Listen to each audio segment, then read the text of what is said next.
Yes, we have quorum. All right, let's begin. Good evening. My name is George Casey, and I'm the Vice Chair of the Planning Commission. Welcome to the Planning Commission meeting. This meeting is being held via Zoom conference call due to the COVID-19 crisis.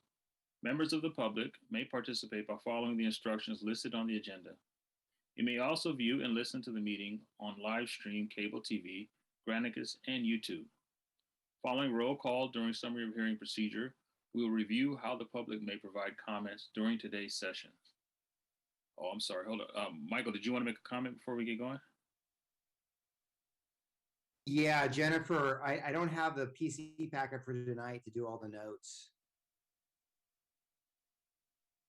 Michael, I do have it. Can you forward it to me? Yeah, I have nothing. Sure. Okay. Thanks. Michael, am I okay to go ahead, or do you want me to? Oh, no, go ahead. Go ahead. Okay. This is roll call. Chair Bonilla is absent. Casey's here. Commissioner Caballero? Here. Okay. Commissioner Cantrell? Here. Commissioner Garcia? Commissioner Lardnois? Here. Garcia's here. Okay, Garcia's great. Commissioner Montañez? Here. Commissioner Oliverio? Commissioner Ornelas Wise? Here. Commissioner Torrens? Here. And Commissioner Young? Here. All right. I'm sorry.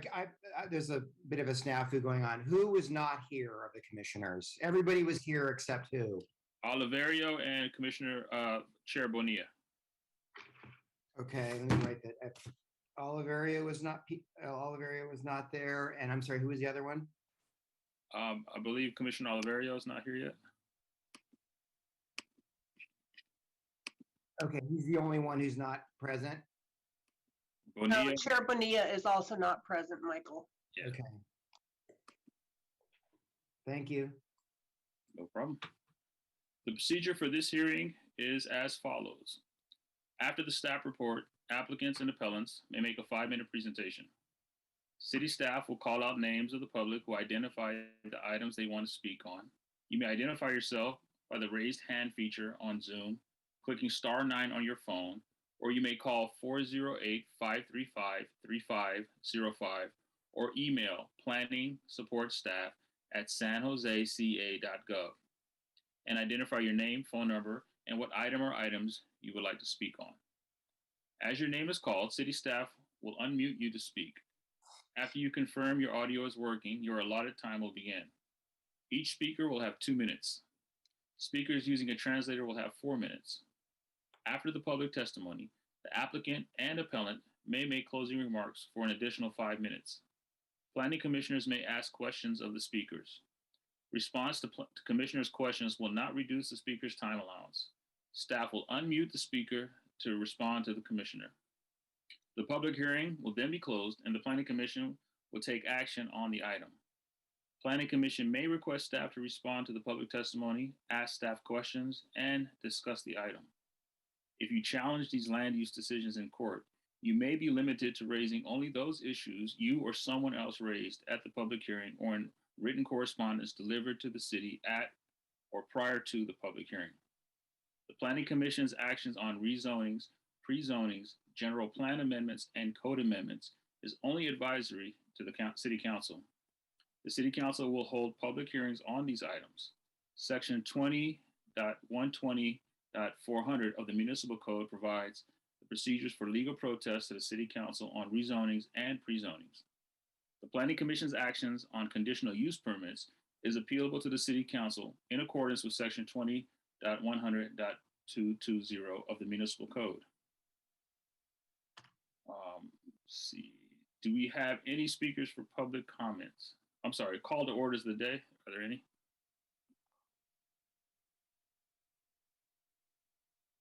See no one speaking. Okay. Do we have any public comment or items not on the Planning Commission agenda? Hello, Vice Chair. I do see 2 hands raised. Paul Soto, please confirm that this is for items not listed on the agenda.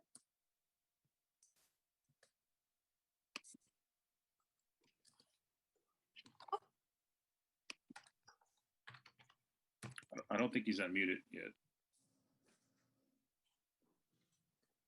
Paul, if you can please, oh, there you go. Yes, thank you, Commissioners. Paul Soto from the Horseshoe. And that's important for me to announce. I announced myself as from the Horseshoe. And the Horseshoe designation is D11, which is the lowest designation on the 1938 map that was written and authored by a man that is familiar to the Horseshoe. His name was Bebrack. That's the name of the park. Because Will Glenn annexed 8 months prior to the formation of these redlining maps. What I would like to know, and I'm asking this not as a question or a request, but an actual expectation that this entire planning commission read every single redlining document that was produced, but that informed the creation of that map, that you be put on record that you read all those documents. I have them. There's over 100 of them. I have every single one of them. So does the city of San Jose, but I have my copies. Okay, and so what is happening here, and I'm glad that Cantrell, Caballero, and Montanez, they've struggled, at least they struggled with the moral and ethical conflict that arises from the decisions that you're making. Mr. Michael, I don't know what your last name is, but dude, you don't struggle at all, homeboy. You're ready to just decimate neighborhoods. Go into barrios. Calle Willow is the womb. That is the womb. That is the place that we are nurtured. Chicanos and Mexicanos have been nurtured by that little area for over 4 generations. So you ain't just coming and bum rushing our audio and thinking that you ain't going to get no pushback, because you're going to constantly get pushback from people like me until I can breathe no more. And it's going to be in the city, my birth. I came to birth in the city, and I'm going to pass in it. And so you're going to have to contend with me. Believe that. And I grew up in the lowest designated area that you could possibly find in the city, D11. So with that said, your decisions must be informed by your knowledge of those redlining documents. Thank you. Next speaker we have is number ending in 140. If you can please state your name for the record and confirm that this is regarding no items listed on this agenda.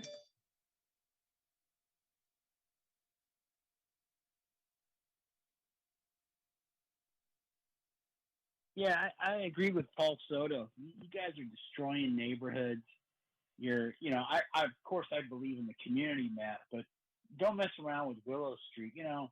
That's where the Italians used to live, and thank God the Mexicans, moved in after the Italians left, and you still see little things that were Italian there. And I'm glad that the Mexican people are there and they keep it a real neighborhood, not a fake neighborhood like a Los Gatos or something. It's a real place.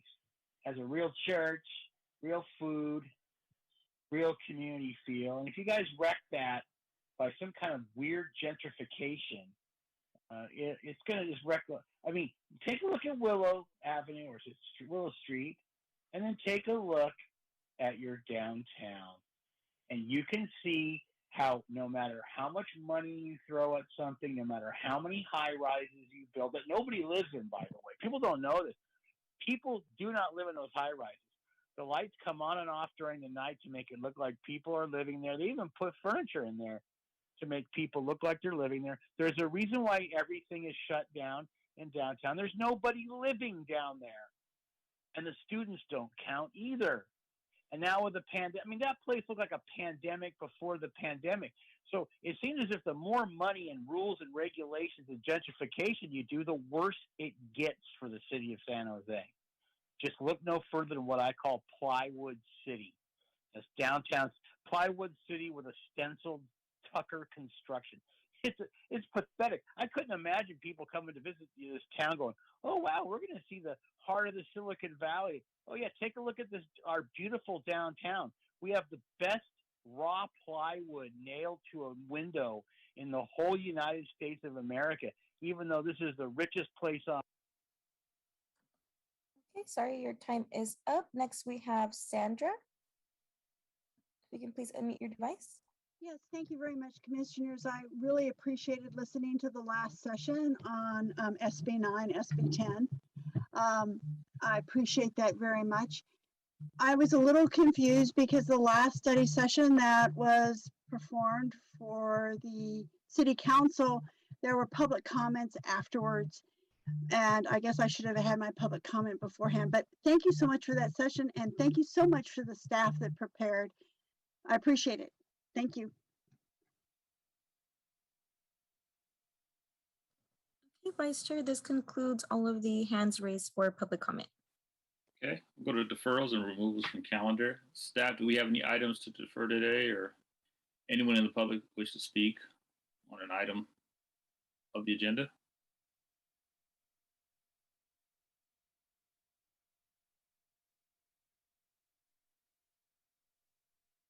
Staff, any items to defer?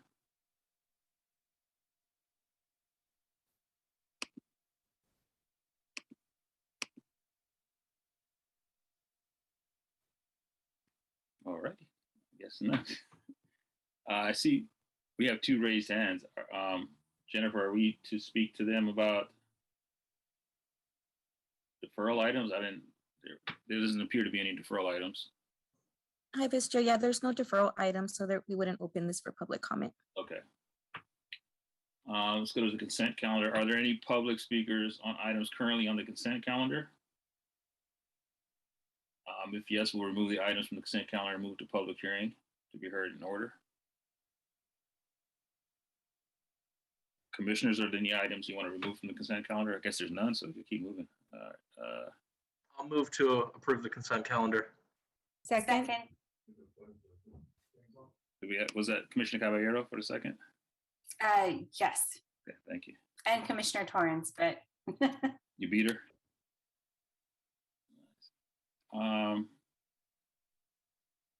Review and approve, excuse me, action items from 11/10/21.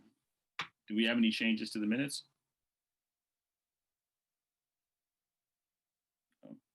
Okay. Review and approve actions from 11/17/21. Do we have any changes to those minutes? All right. This is CPA 07-09101. Is that the next? Do we have a presentation on that item? for items on the consent calendar, you don't have to do presentations. No. But No. it's, No, you have a motion on the floor to, that's been seconded to approve all the consent items, so you can take the vote right now if you desire. you also and then have move on.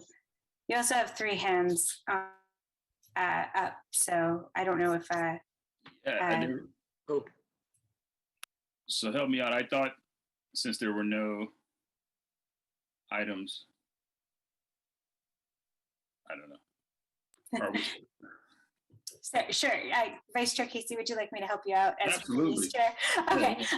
So you should take public comment on the consent items before we vote, please. Okay. Jennifer? Okay, we have our first hand raised. So Paul, if you can just state which item you'd like to speak on. We're not going to take public comment until we move it to public hearing, but if you can state the item number for this that you'd like to move to public hearing.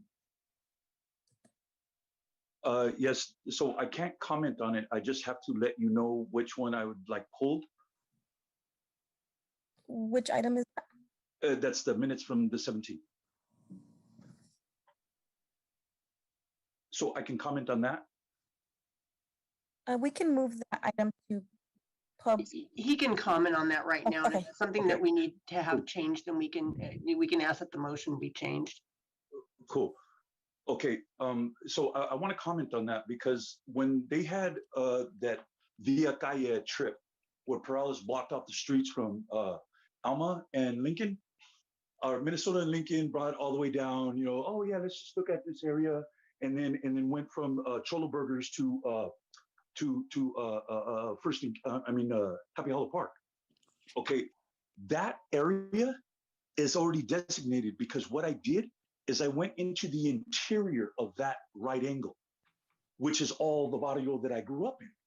And there was men walking through the areas with cameras, surveying the area. That's exactly what they were doing. They were surveying. Perales got that all blocked off so that Anglos that were feeling threatened by the area because those homeless people, that they wanted to ensure their safety and security while they surveyed their area. From Keys all the way down to Happy Hollow, that's already designated both sides of the street. You can have towers. You already got a tower going up right there on First and Keys. And so I already know this. I've read the documents. I already know what time it is. I already know what's happening. We ain't had no representation of what these maps that got submitted. There are going to be lawsuits against it. Guaranteed, because they're illegitimate. Why? Because the redlining map. You see, Frederick Douglass didn't know how to read. And the Bible was used as the means by which to enslave the people, to give a rationalization and justification for it. So the problem became the solution. Frederick Douglass, the first book he learned how to read was the Bible. And it was the very means by which he was enslaved was the source of his freedom. He used the principles outlined in the Bible in order to become a consultant to Abraham Lincoln. Thus, the redlining map, because it was the source of the problem, must become central to the solution. And there is a solution, but it's going to take the wrestling of the conscience that I saw during this meeting, and I am proud to be a part of that particular meeting because it made the news. Chair, staff, point of order. Sure. I'd just like to point out that the speaker said nothing about what was on the consent calendar. And if people can't speak on the exact item, then they shouldn't be speaking. That should be reserved for just standard public comment of something not on the agenda.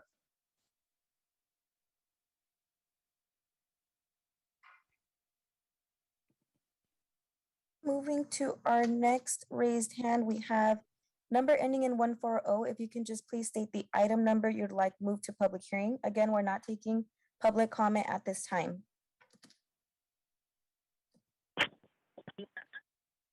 Yeah, at this time, I don't have anything. I misunderstood what was going on, but I want to say that nobody else called.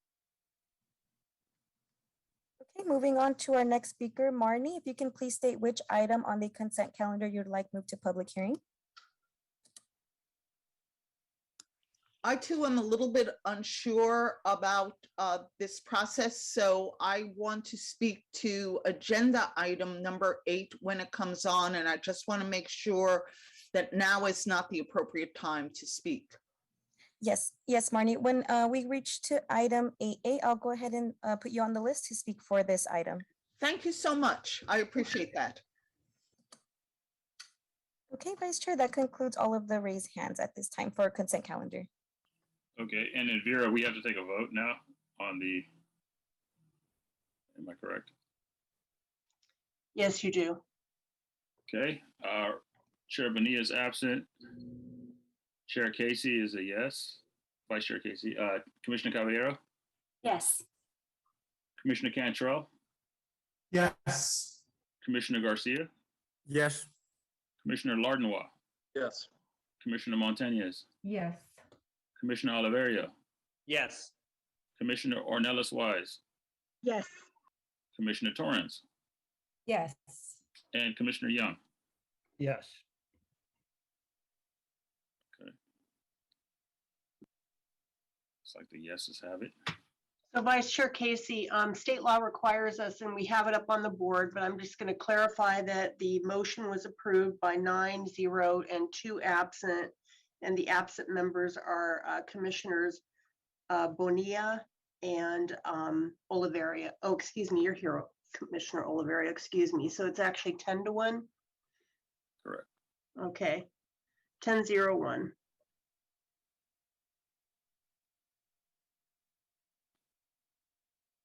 Okay. So my script here has item CPA 0709101. I'm not, is there a presenter or is that a consent item? Consent.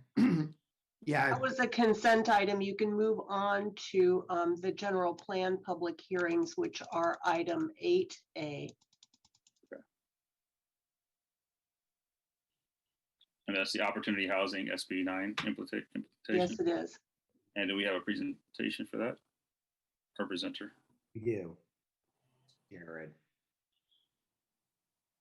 Good evening. All right, let me share my screen here. Okay, and just let me know, do I have the right screen up for you guys? You still have the consent calendar on my screen. Okay. Oops. Sorry. Bear with me 1 second. I didn't hit share screen. Sorry about that.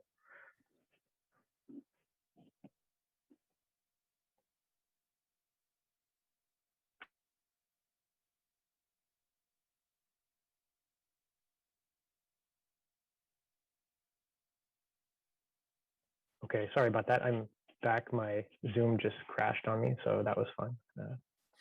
No problem. Looks like someone else is sharing the screen. Someone has to stop. Yeah, someone has to stop sharing the consent calendar.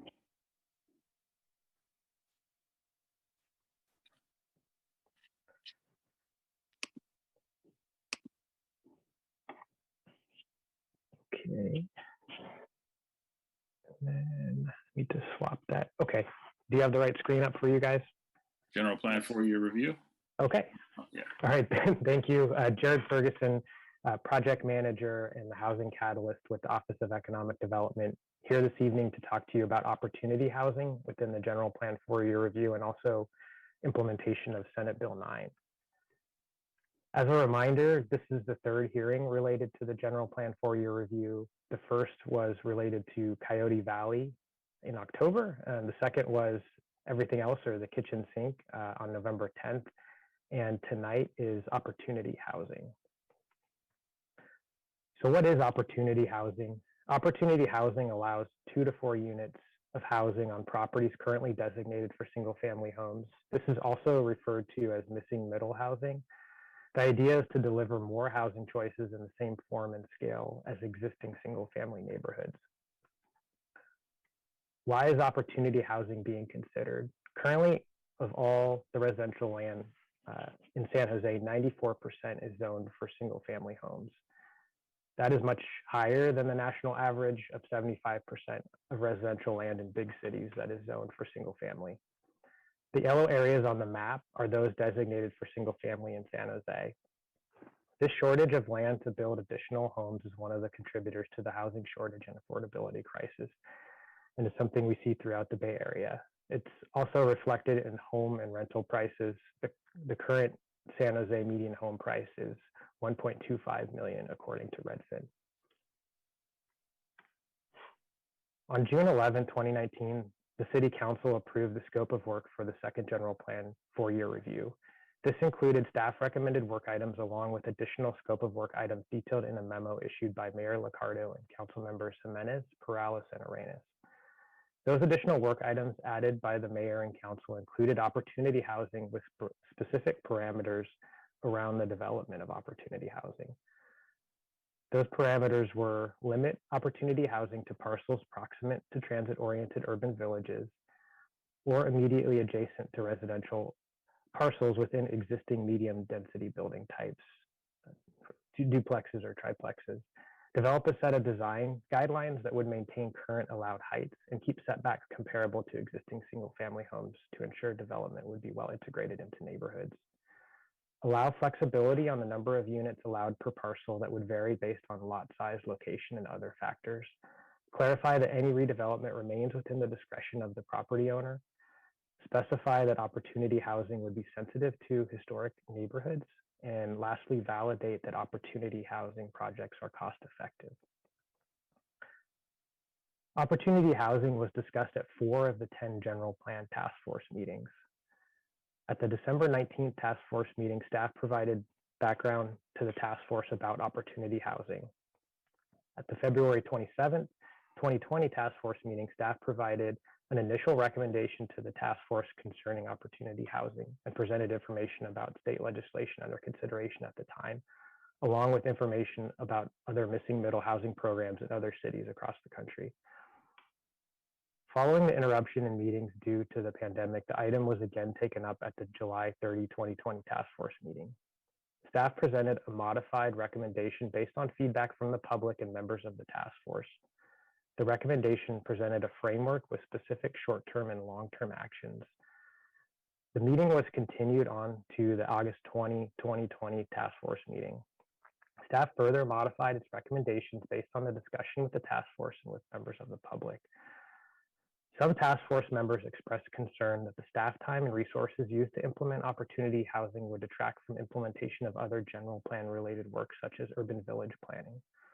Other task force members were supportive of opportunity housing, but were concerned with the limited geography defined in the scope of work. These task force members were in favor of allowing opportunity housing citywide to provide more housing opportunities and to undo historical exclusionary patterns that reinforce segregation. The final staff recommendation included a policy framework and work plan that were the result of feedback received from the public that earlier iterations of the opportunity housing recommendations were being developed without community engagement, and that more extensive community input should be conducted first. The 4-year review process itself was not scoped or resourced to provide extensive community engagement beyond the task force meetings. Based on this feedback and the limitation of what could be done as part of the 4-year review, staff modified its proposal to be a work program that proposed action items that would be completed if council were to move forward with opportunity housing. This proposed work program included extensive community engagement.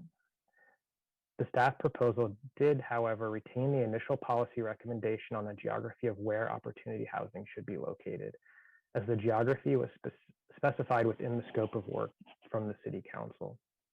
The final staff recommendation was to explore allowing up to 4 units on parcels with a residential neighborhood land use designation in areas generally a half-mile walking distance around transit urban villages, taking into consideration natural, human-made, and neighborhood boundaries, and on properties adjacent to existing multifamily housing types or properties designated for multifamily housing. A detailed framework was provided that contained additional action items such as community engagement, affordable housing incentives, a displacement risk analysis, design standards, and exploration of allowing opportunity housing in historic areas in a more limited fashion.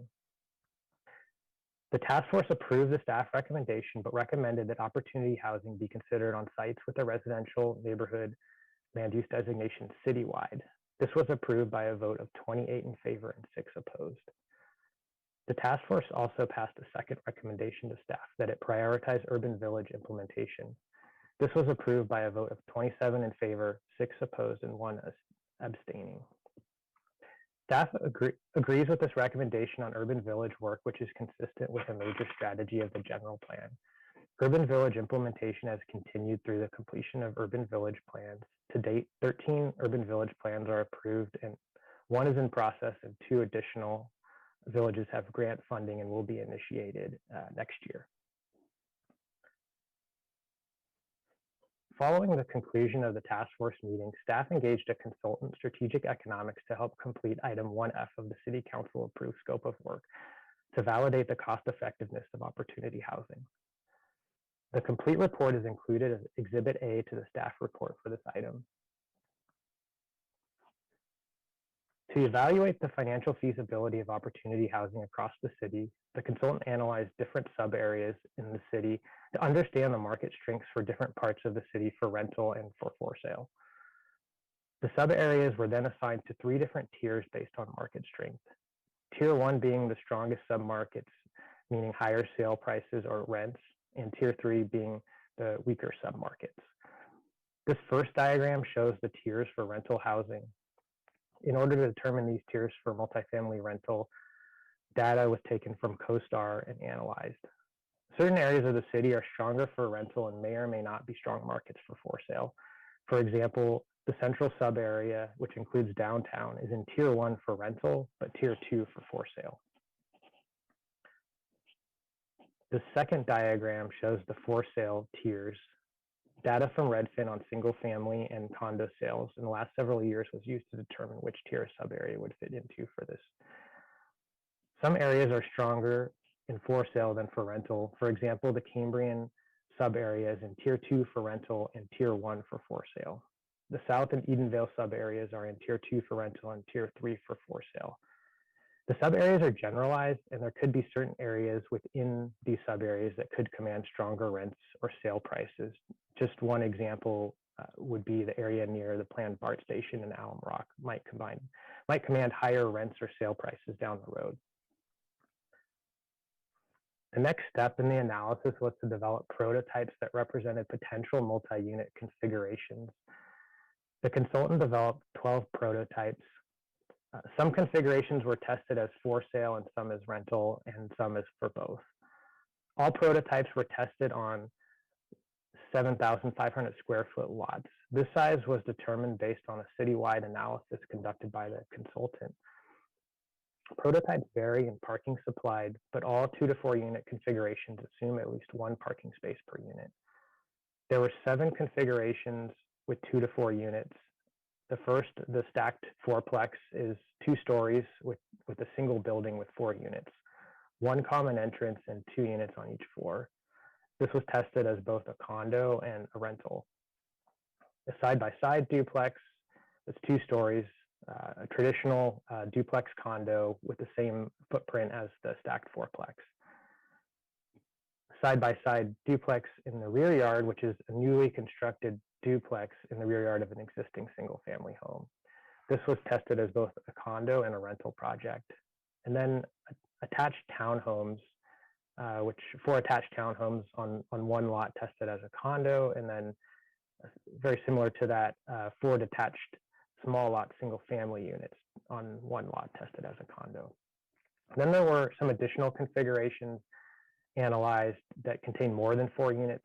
These configurations are 2 or 3 stories and may have parking ratios less than 1 per unit. These were analyzed and added to the analysis in order to understand the impact that a slight increase in density might have on feasibility and affordability.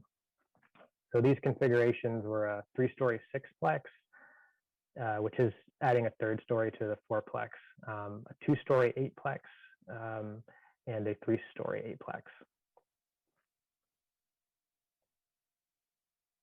So in the last step of the analysis, the 12 models were tested using a pro forma model that calculated the project value, which is the rental revenue or unit sales, subtracted by the development cost. This includes all construction costs plus a profit, and then calculates the remaining value.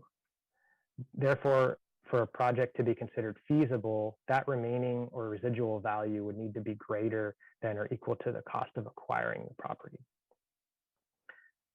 There were 4 feasible configurations with 2 to 4 units in Tier 1, the duplex condo in rear yard, small lot single family, and attached townhomes.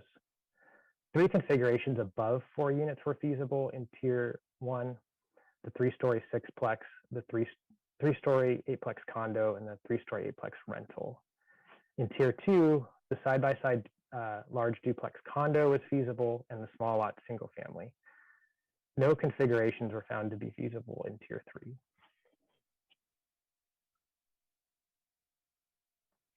So the report from Strategic also analyzed the affordability of the configurations tested. The chart here summarizes the findings for Tier 1. The 2 to 4 unit configurations that are feasible in Tier 1 would require tenant or owner household incomes above 120% of area median income for Santa Clara County. However, it should be noted that the 3-story sixplex condo, the 3-story eightplex condo, and the 3-story eightplex rental configurations would be affordable to moderate income renters or home buyers. Those are households that earn between 80 to 120% AMI. The configurations highlighted in green are those that were determined to be feasible. Tier 2 affordability is included in the full report from Strategic Economics. That's figure 26. There are 2 feasible configurations, the side-by-side duplex and the small lot single family. Both are above the moderate income range. So the main financial model used in the consultant analysis assumes redevelopment of a site as an investment opportunity. However, we also wanted to understand other situations. So this could include a case where a homeowner owns their property outright, where there's no associated mortgage on the property, or maybe they own a large share of equity in the property. The property owner may not be interested in moving, but might want to add more units. The consultant conducted an additional cash flow analysis using the rear yard duplex rental configuration. This analysis looked at an existing single-family home adding a duplex in the rear yard using a cash-out refinance mortgage to finance the new construction. The analysis looked at all the associated costs and revenue and then predicted what year the homeowner could expect to break even. The analysis showed that in a typical situation in the Tier 1 submarkets, the property owner could expect to break even by year 6, with year 1 being the start of construction and mortgage payments. This assumes rental income beginning in year 2 after the completion of construction. Tier 2 properties would break even in year 7. Tier 2 is more challenging due to the property value, limiting the potential maximum loan value. These properties would break even in year 14 and would also require additional development funding since the overall development cost exceeds the maximum loan value. Also worth noting, a cash out refinance mortgage is the most likely financial product available to a homeowner to finance this type of project. However, it isn't necessarily ideal since the homeowner would need to show sufficient income excluding the anticipated rental income of the new units in order to qualify for a mortgage.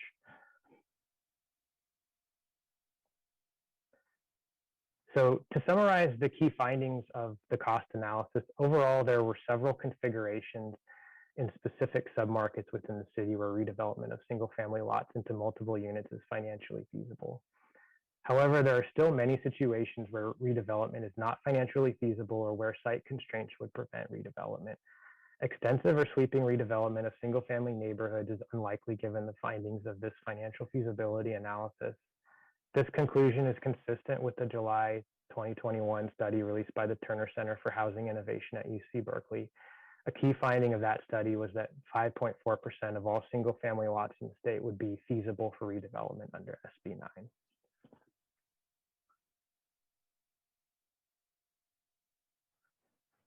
So transitioning to Senate Bill 9, as was mentioned earlier in the study session, SB 9 requires a jurisdiction to allow at least 2 units of 800 square feet each on a single family parcel and allows subdivision of a single family lot into 2. It also contains certain mandatory design standards such as minimum side and rear setbacks among other requirements. However, SB 9 allows cities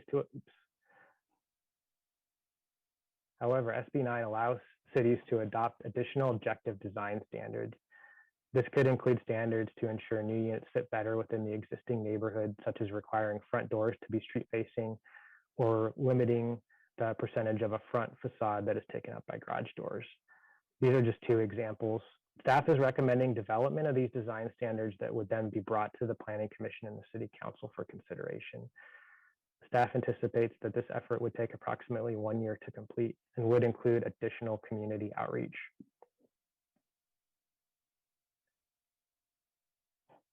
SB 9 will apply only to R1 zone properties, but due to historical development and zoning patterns, there are many single-family residential properties that are zoned R2, which does not qualify for SB 9.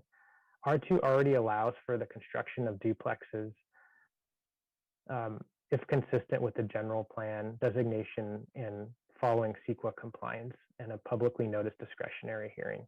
Given the similarities of R2 and R1 zone property, staff is recommending exploring allowing housing development types consistent with SB 9 on R2 zone properties.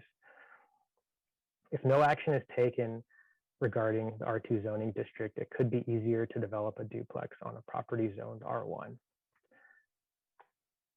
SB 9 does not apply to sites within a historic district or on a site that is designated historic. Under opportunity housing, staff was considering allowing limited SB 9 type projects on historic properties where the project would not have a negative impact on the historic resource. Staff is recommending exploring allowing SB 9 type projects on historic properties. This could include adaptive reuse of existing historic structures. An example of this would be the conversion of an older, larger historic home into multiple units, as has occurred previously in the city. This work would also take additional time to develop and would include public outreach. Any proposed changes would be brought to the Planning Commission and to the City Council for consideration. So this chart here shows the 2 to 4 unit configurations analyzed in the feasibility study conducted by Strategic Economics. The next column shows if it would have been considered under the opportunity housing proposal. And then the next column shows whether or not it is allowed under SB 9. The next column shows the feasibility by each submarket tier. As you can see from the chart, in general, the feasible configurations would generally be allowed under SB 9.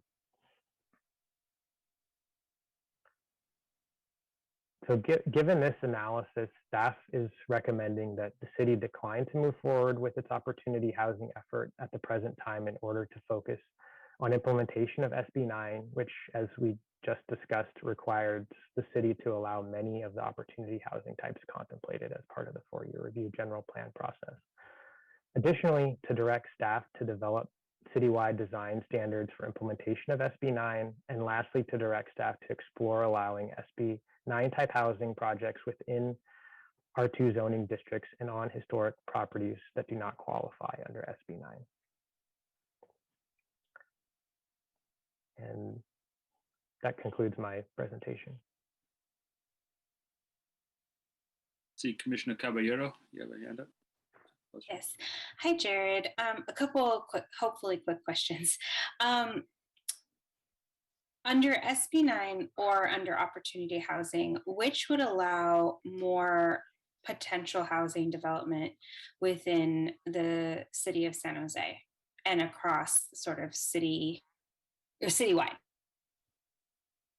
I think they're pretty similar. I guess it would depend on, I mean, if you're talking about the task force recommendation of citywide opportunity housing versus SB 9, I think it's hard to put an exact number on it, given kind of the unique characteristics of the lot split versus not a lot split required, and then, you know, kind of the characteristics of a lot, and then the financial feasibility. So I don't know if we have a good answer of which one would allow more per se. I mean, I guess a simple response would be that, you know, there are some additional configurations like the stacked fourplex, right? That's, you know, not allowed under SB 9, but we were contemplating under opportunity housing, you know, that could be more affordable, but is also was not found to be financially feasible. So.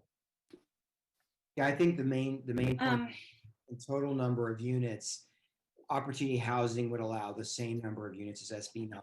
That opportunity housing allowed them in a more traditional sort of multifamily fourplex or triplex fashion, whereas SB 9 does not. As Jared just said, given the feasibility analysis we did, the fourplex and triplex configuration, we wouldn't anticipate that would be built in many cases. So overall, we think that the amount of housing that would result in opportunity housing versus SB 9 is probably very similar.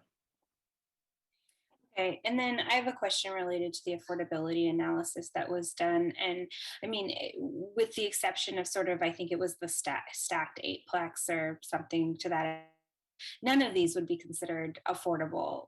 I mean, having to make over $200,000 is not really what one would consider affordable for either rental or owning, correct? That's right. Only in those kind of larger complexes did it approach kind of that moderate income range that would be in the realm of, you know, kind of what we would consider affordable. Yeah, that was kind of disappointing because I think the term missing middle is used, and missing middle means missing middle housing type. Like we build high density and we build single family homes, but we don't build much in between. But it also means it's a missing affordability level. And what the analysis has showed, it's not covering that missing moderate level housing affordability, which is unfortunate. The products that do get there are not allowed by SB 9, and we're not being contemplated by opportunity housing, which are the 6plexes and the duplexes primarily. Okay, and then my last question is you've all mentioned multiple times that the majority of housing in San Jose is zoned R2. And that SB 9 really only applies to R1, but opportunity housing was contemplating R2 and R1. Am I misunderstanding that? You just shook your head, Michael. Yeah, so opportunity housing was intended to be or being considered for parcels with a residential neighborhood general plan designation. So it wasn't zoning, it was the general plan designation. Okay. R1 is the conforming zoning district to that land use designation. That being said, there are properties in San Jose, many places like where I live in Northside, where the properties are zoned R2, but the general plan designation is residential neighborhood. Yeah. So to answer, you had more to your question, I think, that I'm missing. Can I just add though, it's not the majority. The majority is zoned R1. It's a minority that would be zoned R2. Okay, and I think that's where I was getting confused is I thought I had heard folks say that R1 was that R2 was the majority when in fact it's R1. Okay, that's fine because SB 9 it specifically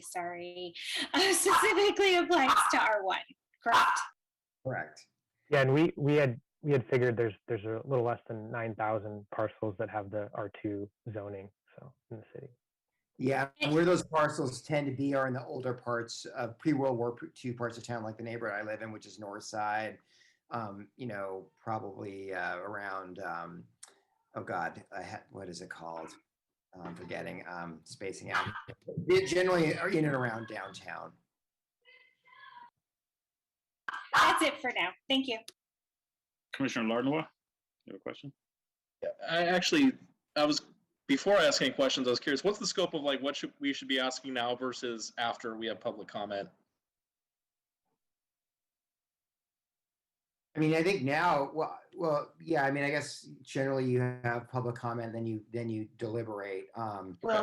Well, you can ask anything that you desire of staff right now, and if the public comment that you hear raises any questions of staff, of course you can ask them as well. Okay, thanks. Yeah. Oh, sorry. Go ahead, Vera.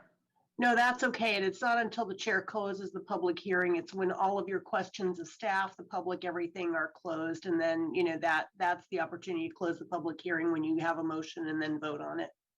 Okay. And make your own discussions about why you're voting the way you are if you desire. Okay, thank you for clarifying that. So I'm just curious about the timeline here. I know Commissioner Oliverio brought it up during the study session, and it was clarified that City Council really needs to make a decision on December 14th in order to have an ordinance in place by January 1st. So I'm curious, that's in 2 weeks. So how much of what we recommend tonight is relevant to like the bare bones that needs to be in place before January 1st versus, I know some of the discussions we're having here, like the design standards you mentioned will probably take a full year to implement. R2 is not time pressure because the law doesn't apply to it out of the box. So what parts of this are like super urgent and how is that going to work with the amount of time that's left? I'm curious about that. Do you want to do this one, Martina, or do you want me to? Yeah, I mean, I think, go ahead, Martina. I was going to say, first of all, you guys will be hearing the bare bones ordinance next week too, so you'll have more information on what it includes. So if there's anything in there that you say, whoa, this bare bones ordinance really needs to include X, Y, and Z, next week is when we're going to have that discussion. So there is that. Now, yeah, I would say, you could give us lots of direction. So I think tonight we're more looking for direction on the bigger picture, the longer term ordinance. That wouldn't be something we'd be able to accomplish, as you said, in this extremely short time frame. And I think what we're really also looking for direction is, do you agree as well that, do you agree and recommend to City Council that we do not move forward with opportunity housing and instead move forward and focus on SB 9? That's the real question. And of course, we're presenting the case that SB 9 essentially has done opportunity housing for the most part for San Jose already, so that there isn't a need to also do opportunity housing as well. Okay. And then I don't know if this is really a question or just feedback, but I think it would be helpful for the feasibility and affordability analysis tables that are in this presentation if it also included kind of the base case of just a single family home on a lot. Because I think that, for the sake of comparison, And then also this question's kind of out of left field. I know it's more of a housing department question, but with SB 9 and the intent of, limiting it to, I mean, the basic intent I'm seeing in the staff presentation tonight and also at the study session at City Council is, limiting it to 2 units on a lot and then, subdividing out 2 units on that lot and making sure that the ADU ordinance doesn't allow to go beyond that. So am I right in thinking that there's no way that the apartment rent ordinance would ever apply to anything under SB 9 because it would always be structures limited to 2 units? Yeah, I mean, I think given my understanding of how the rent control ordinance is, we'd have to change that. And I'm not sure what would be involved to do that or what the legal limitations of that are. Sure. That wouldn't apply now. Yeah.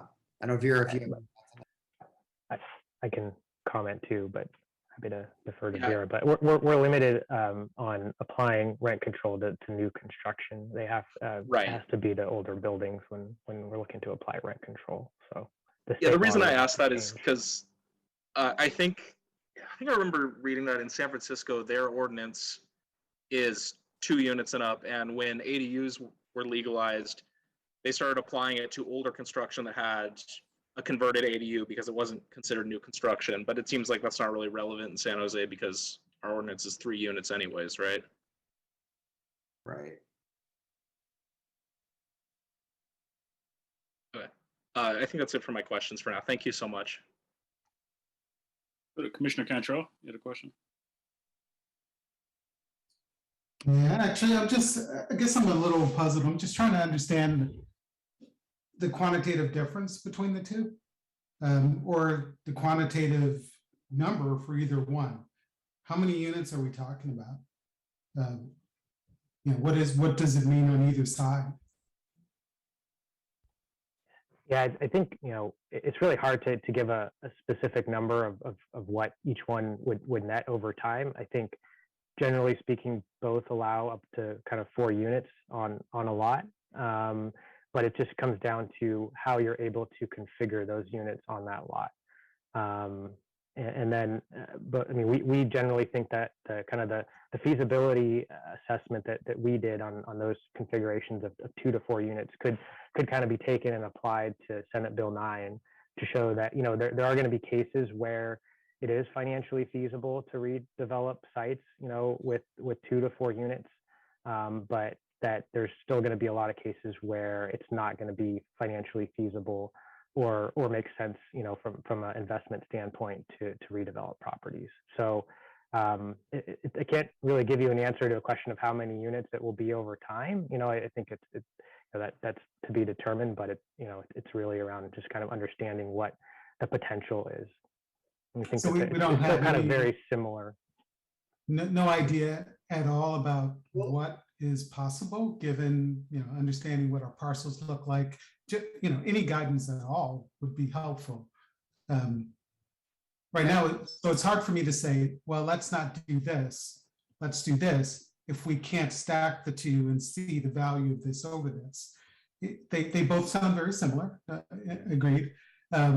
They seem to do essentially the same thing. One we have to do.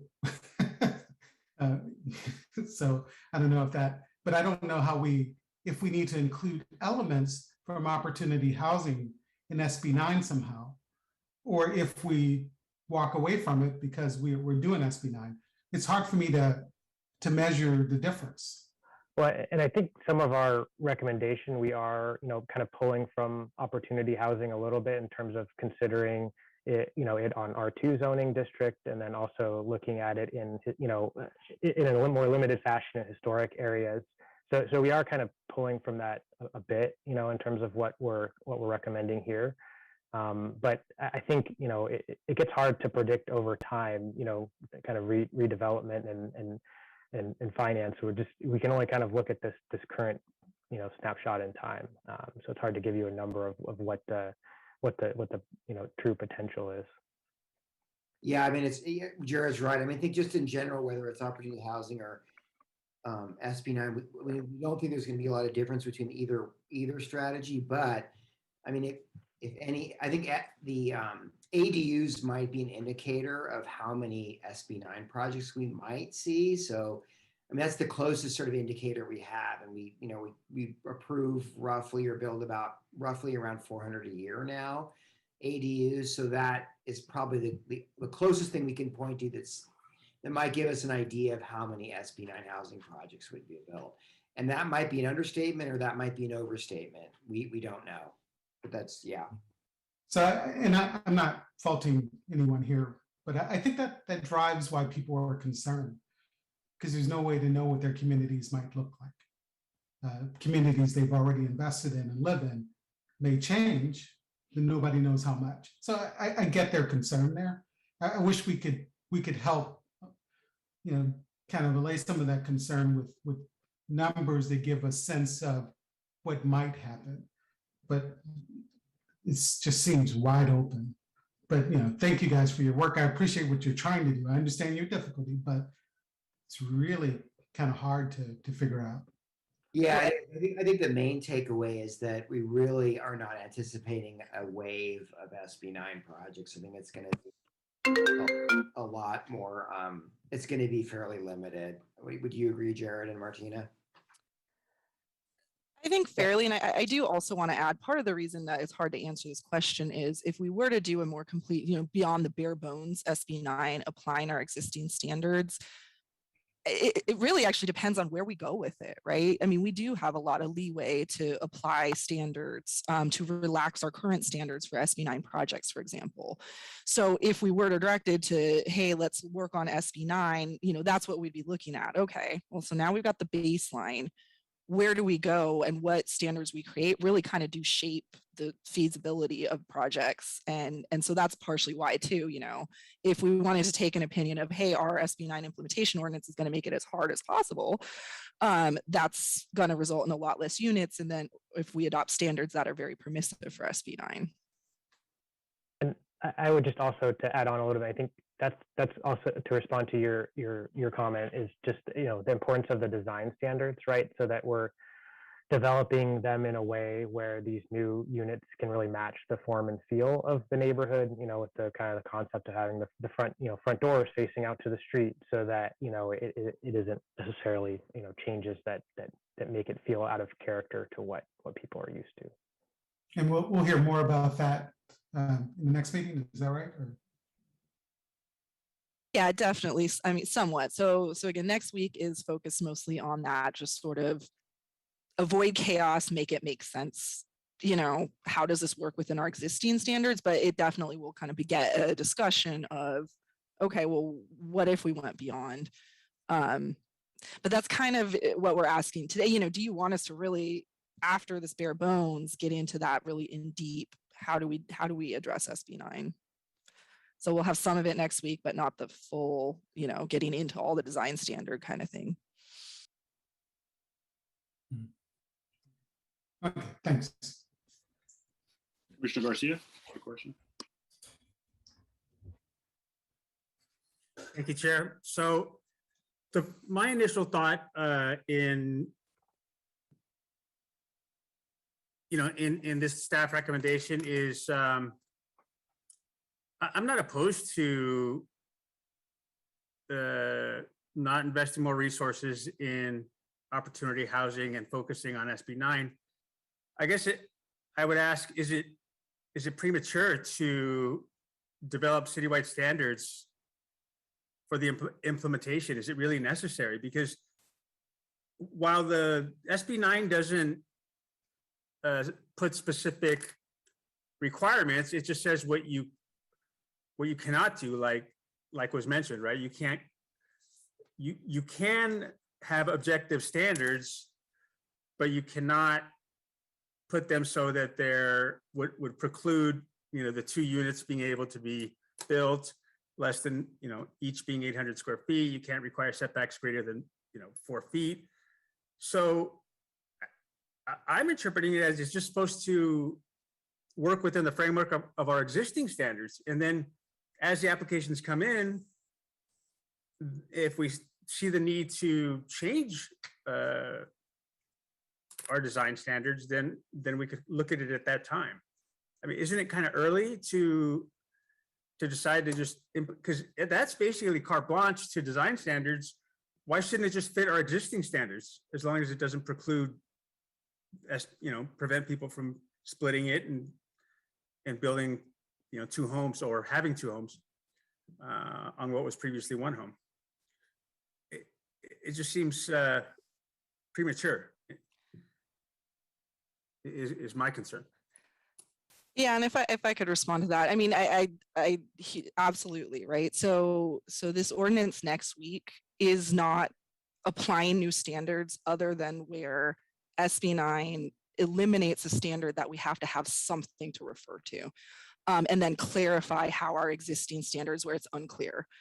Because there are a couple areas where, just given the configuration of SB 9, you know, it's not clear if you did a front and a flag lot, for example, under SB 9, where's that front setback for the back property line? Our current definitions of property lines don't really address that well.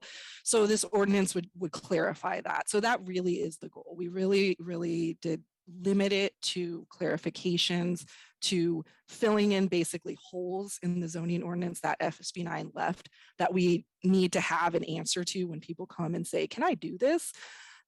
You know, if our current standard says is wiped out, but we need lot access, for example, we need to be able to point to something. So we are very much proposing, and you'll see it shortly, but we're very much proposing to limit this initial ordinance to just plugging those holes in and explaining how the existing standards apply where it's not clear. Yeah, if I could just add to that, I think SB 9 and our basic level of what we're doing, it gets at this, the emergency ordinance gets us a bit, but SB 9 itself doesn't necessarily dictate good design. And so we've seen a lot in the city where projects have been built where there haven't been good design standards, and it creates pretty yucky urban, that's a technical term, but pretty yucky streetscapes and yucky urban environment. And you know, an example of this is in the university neighborhood around San Jose State, where they had lots of Victorians in the late 50s and 60s. When they didn't have design standards, they built dingbat apartments that people are still complaining about to this day, how ugly they are. And so I think what we want to do, there's a lot of concern out there in the community about SB 9 housing, and it's here. The state put it upon us, for better or worse, depending on your perspective. But we do have an opportunity to make it work better for San Jose and better for our neighborhoods by coming up with design standards. So, for example, what you see in some older duplexes, not super old, post-World War II, 60s, 70s duplexes, is they have the whole street frontage as a garage door. And so that's the kind of thing that does not create a good streetscape or urban environment. SB 9 says nothing whether you can do, it doesn't say you can't do that. So I think those are the kind of things that we think are important to get into. So we end up with good projects that come in and make the best of it. And we've seen examples of SB 9 type projects from Texas that our consultant has shown it that are horrible. And if they were to be built, people would go bananas, and rightly so, frankly. They just really detract from the neighborhood, the quality of life, the aesthetic. Yeah. Fair enough. Thank you.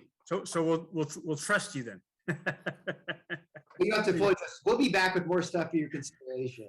Okay, thanks. Okay, we have Commissioner Caballero, Ornelas Wise, and Young. I'm going to go to Ornelas Wise and Young, and then come back to Caballero. Hello. I mean, I think what I'm hearing is that the intent of both these items is to build more housing because of the current housing constraints.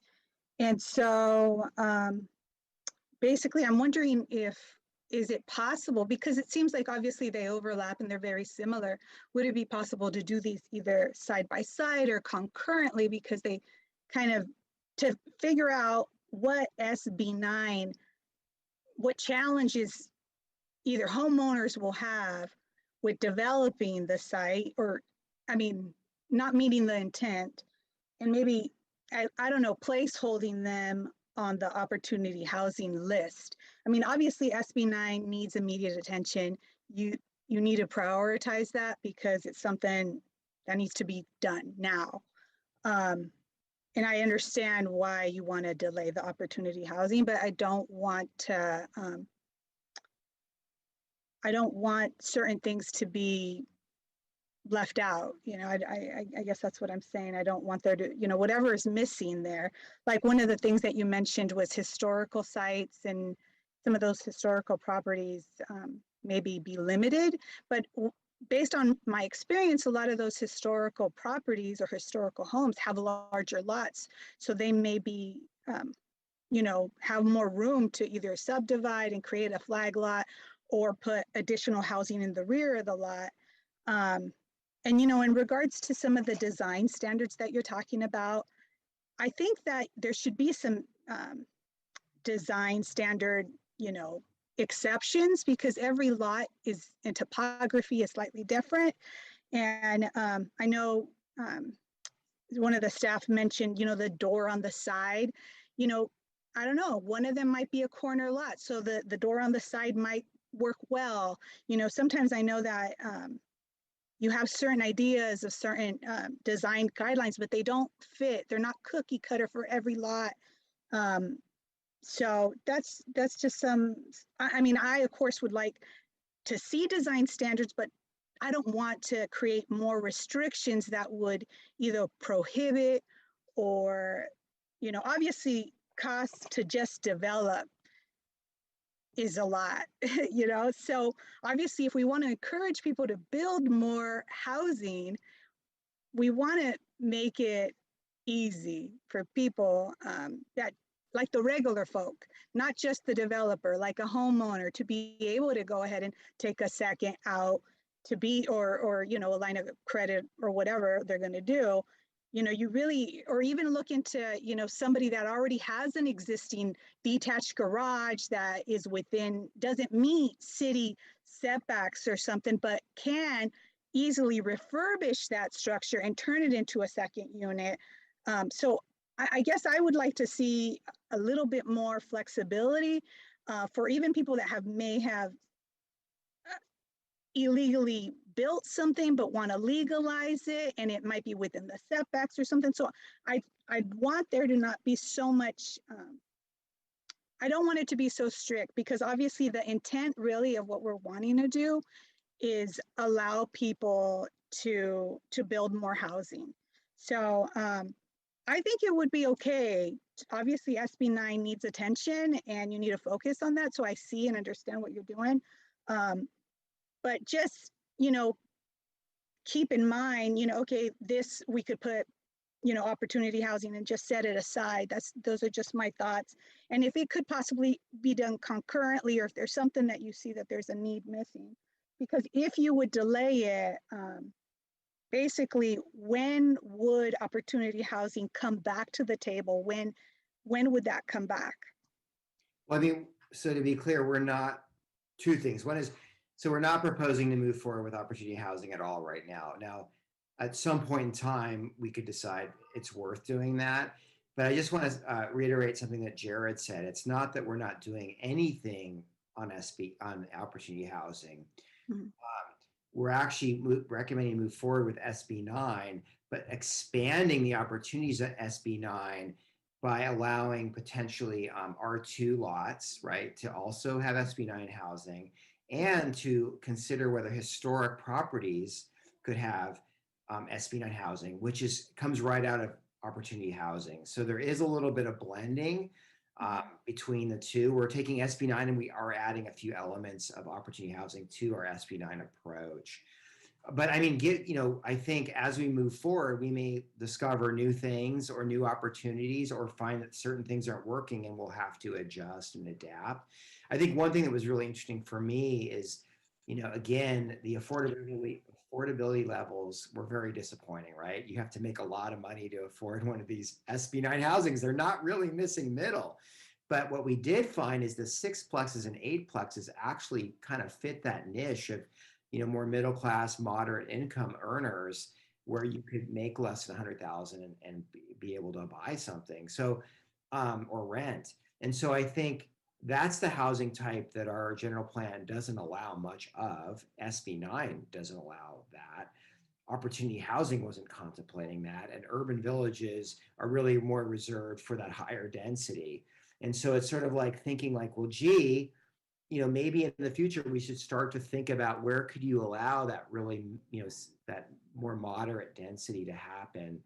And that was kind of an interesting, I think, finding from that report is something that we haven't thought a lot about till recently. Yeah, thanks. I agree that the both R2 and the historic should be included somehow. So yeah, and I would, I would like to see obviously more affordable homeownership opportunities throughout citywide and, in different neighborhoods, because obviously the homeownership would help create better quality of life in some of the neighborhoods. So not just focus on things that are rental, but homeownership as well. So that's just my thoughts. Thank you. Commissioner Young, you got a question? Yes, thanks, Chair Casey. Actually, it's a procedural suggestion. I don't have a question at this time. I do have some comments after we make a motion.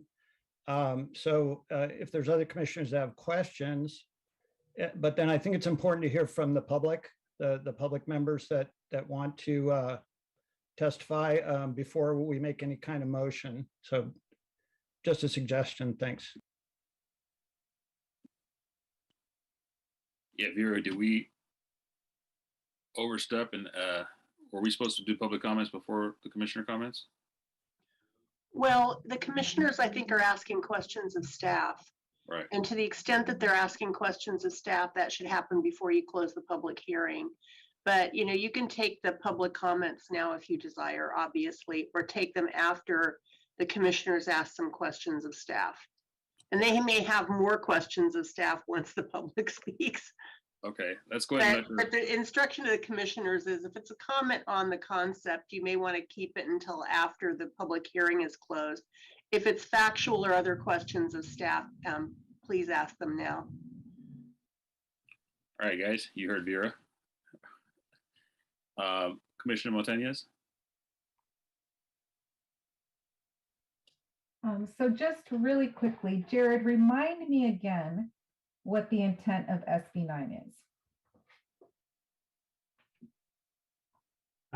So I mean, intent it would be to the legislature, but I mean that the outcome is that up to 4 units can be built on well, really 2 lots. So it allows up to 2 units to be built on a lot. And then allows a lot to be subdivided once, and then you can build up to 2 units on those on the other lot. But the intent of allowing you're basically doing away with single family residential. There was an intent behind that, right? And that was to alleviate the affordable housing crisis. Am I correct or no? Am I misunderstanding what that intent was? Yeah, I think that's part of the intention. Mm-hmm. So that was part of the intent. Okay. Nothing that I'm seeing on the recommendations. When we talk about design guidelines, when we talk about exploring whether we want to include R2 zoning or historical homes and all of that. Nothing to me, I mean, design guidelines put a burden on a person who's going to develop property, right? From what I was shown, there really isn't anything that is going to alleviate the affordability of housing in San Jose with SB 9. And I guess my question is, as we're having this discussion and asking these questions and making these recommendations, at any point, is there going to be a component that, or can we include a component that would allow us to say, if X, then Y, right? If you do this, or if we allow for this, then X, happens, right? Because right now, I mean, I'm looking at this and I'm thinking, well, we even on the east side, families, making, where I work, we service a lot of these families that, are having to live multiple people in a household, right? And if the intent is for affordability, how are we going to get there by what we're recommending, right? I don't see anywhere on there on us having a study on how to expand affordability. I mean, is this coming later? Because right now, as I see it, it is to me, and it seems to be a deterioration of single family residential for the opportunity to make additional income on properties without restricting the affordability of those units for individuals in our community who are in need of being able to afford homes, so that people aren't living in single family residential for people inside one, 4 families inside one household, 12 families inside a 3-bedroom home, renting out garage units that are, fire hazards, like all of these things. If SB9 was, the intent was to create some affordability, I don't see it. And so as we have this discussion, I'd like for staff to let me know how I need to, how I find that in SB9, because I'm not finding it based on the what was presented to us tonight. So that's just a comment. I mean, I don't know if anybody wants to address any of those things, but that's my commentary as staff presents tonight. And I know you guys didn't create SB9. It's something that we're having to do based on the, the governor. So I know we're trying to, maybe, fit, make it fit. But I would hope that we would, because we do talk about housing equity. We started off this conversation, this presentation, by saying that single family residential created, racial inequities. And I don't see any racial equity right now, or any housing equity, any of that being presented on the table tonight. So just my comments. Yeah, I just want to add, I think you're right. I mean, I think the thought behind I can't speak to SB9 exactly what they were thinking, but the thought behind opportunity housing is it would deal with, kind of address the segregation of single family homes and provide opportunities for people to live in many different neighborhoods. But the reality is that opportunity housing is not affordable. SB9 housing will not be affordable. So this is, it'll probably result in some amount of housing, which is always helpful, but we don't anticipate it's going to result in affordable housing. Are any other, Michael, are any other cities looking at maybe, I don't know, are there any actions any legal action that's being taken by other cities with respect to SB9 to challenge some of these components? Or is it basically we do it and we move on and we set these guidelines? Or is there any other course of action that maybe I'll let Martina respond to that. I will say, I mean, one thing that the commission could do is direct that staff explore, are there opportunities to somehow through SB9 to provide more affordable opportunities. I know in Portland, Oregon, they have something similar to opportunity housing, and what they've done there is you can get a density bonus if one of the units comes in if it's restricted at an affordability level. So, I mean, I think it's going to be, I'm not going to say we're going to end up with some panacea here. I think it's going to be pretty difficult, but it could be something that the commission's direct staff to explore. But did you have any comment, or Martina, on what other cities are doing in terms of challenging SB9? I don't think anybody's challenging. I think everybody's scrambling to figure out how to get it done. I mean, yeah, at this moment, it is happening in January, and a challenge wouldn't help us in January when people want to apply for these permits. So there is that. I haven't heard of any cities. Well, I haven't heard any like really good, believable things of any cities that have created a challenge yet. To be honest, I wouldn't be surprised if it does happen. I know, throughout the state, there's a lot of concern about this bill. And yeah, I do want to emphasize, if you look in the findings of the bill, and actually specifically the finding that applies it to charter cities, is the need for affordable housing. And so including an affordable housing component would not be, against the stated intent of the bill. So yeah, that would be something that, we could get additional direction on. But I would be surprised, honestly, if some city doesn't challenge SB9 at some point. I haven't heard anything yet, but I would put my money on somebody is going to challenge it. No, actually, I'm not aware of any cities that are, but there are members of the public who want to challenge it. There's a rather large group in Los Angeles who just wants to put an initiative on the ballot that does away with SB 9. And they want to preserve, residential neighborhoods the way they are right now.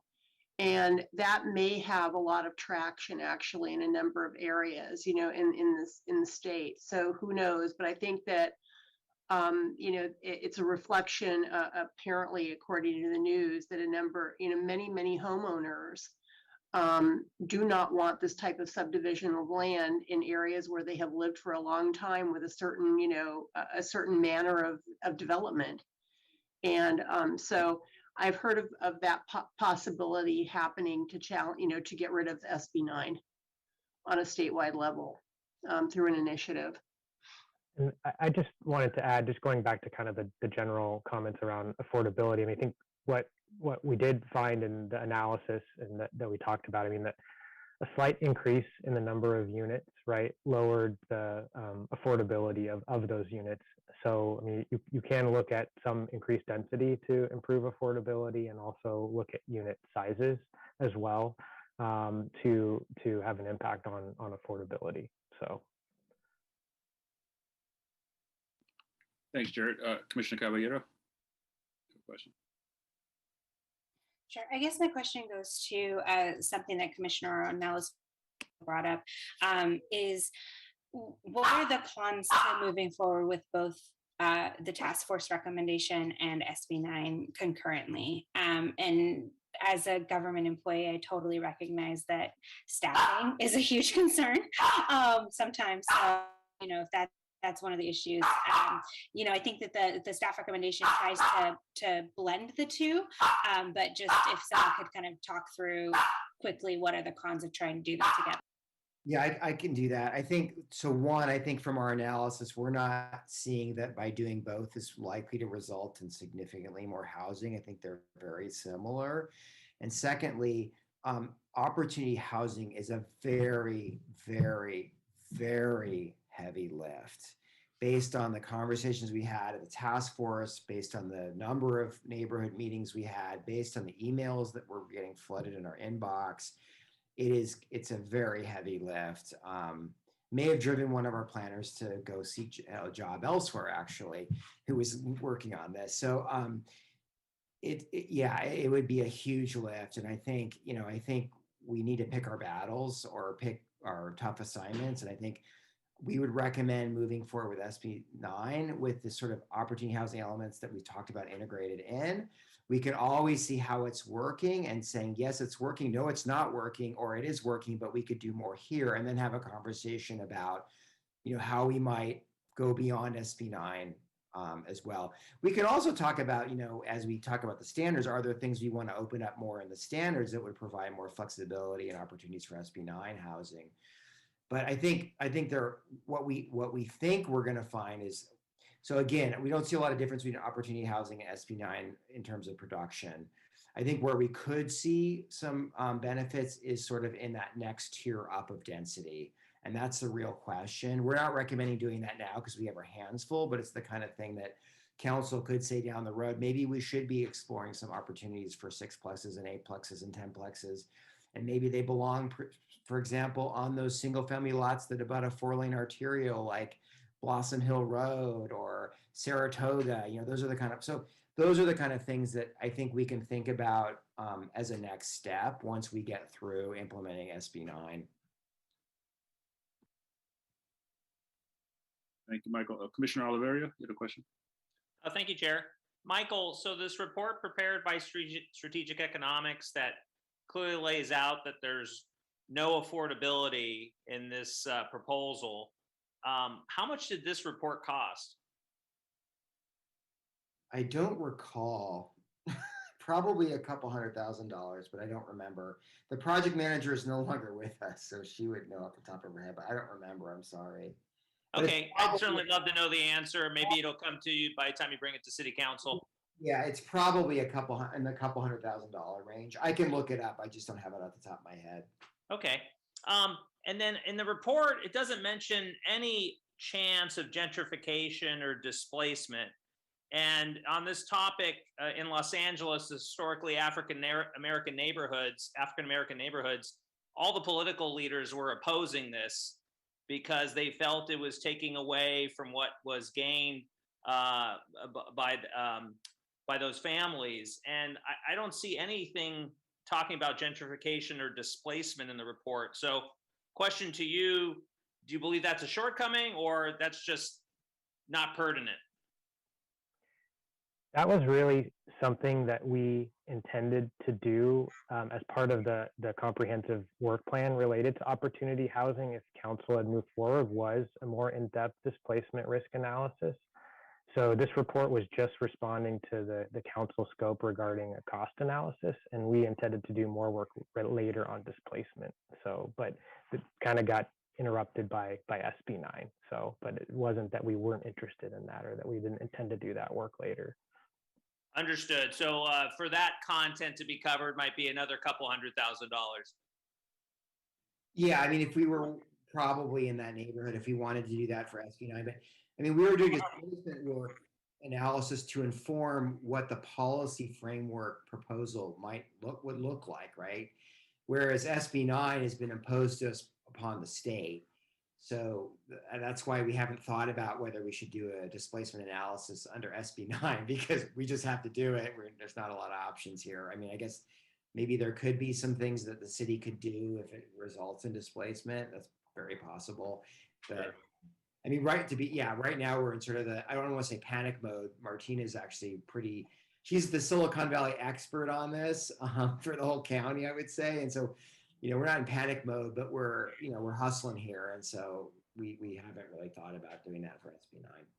Thank you. And fair to say, Michael, when something like this comes down from the state and you've shared it, but you need to find resources, meaning staff, to allocate them to work on this. And my guess is there weren't spare cycles sitting around in the planning department with nothing to do.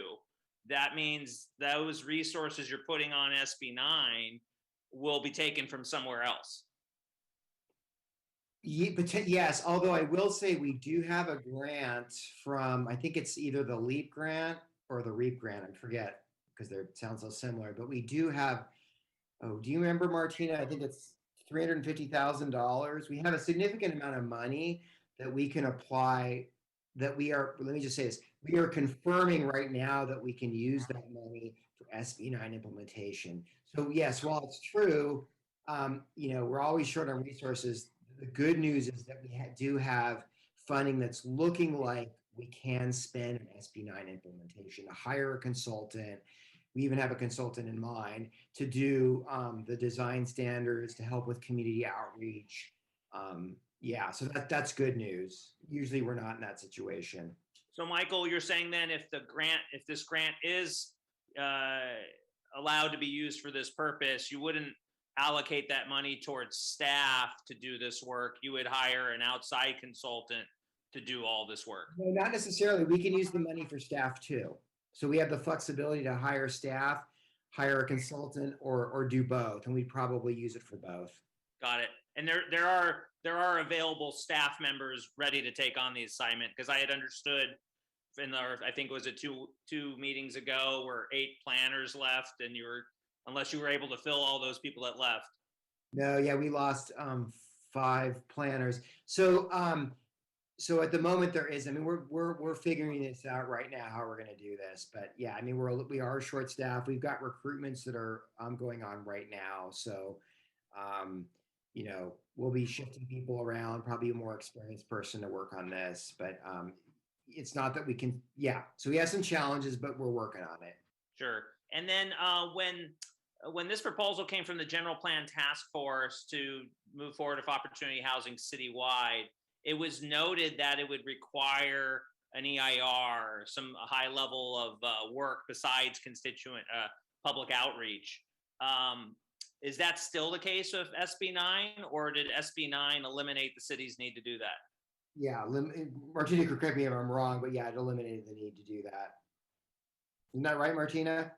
Yeah, so ordinances that are strictly limited to implementing SB9 are actually in SB9 exempted from CEQA. I will say that if our full SB9 implementation is looking beyond it, so again, the R2 or the historic, those components wouldn't be exempted from CEQA, so we would have to do something, but it wouldn't be that same level of, oh my gosh, we're now allowing all this more housing. I mean, there's a different baseline that we're looking at. The baseline is the state already moved the baseline a lot, so we don't need to analyze that. We would only need to analyze where we're going beyond that. So it would very much lessen that environmental review work we're anticipating. Thanks, Martina. So just to say it again, if the city still wanted to pursue opportunity housing where you didn't have to subdivide a lot and you could put upwards of 7 units on a single family lot, you're telling me that no EIR work would need to be done. So that level of beyond was, I can't say that would be the case. That's pretty far beyond. So I wouldn't be able to say no EIR in that case, but again, the baseline is different. So it does lessen it in any case. It just depends on how far beyond we decide to go. Well, and remember, you also still have a cumulative impacts analysis, which may take into consideration everything that SB 9 has allowed. So, your baseline may be different, but still your cumulative analysis has to look at everything that's happening.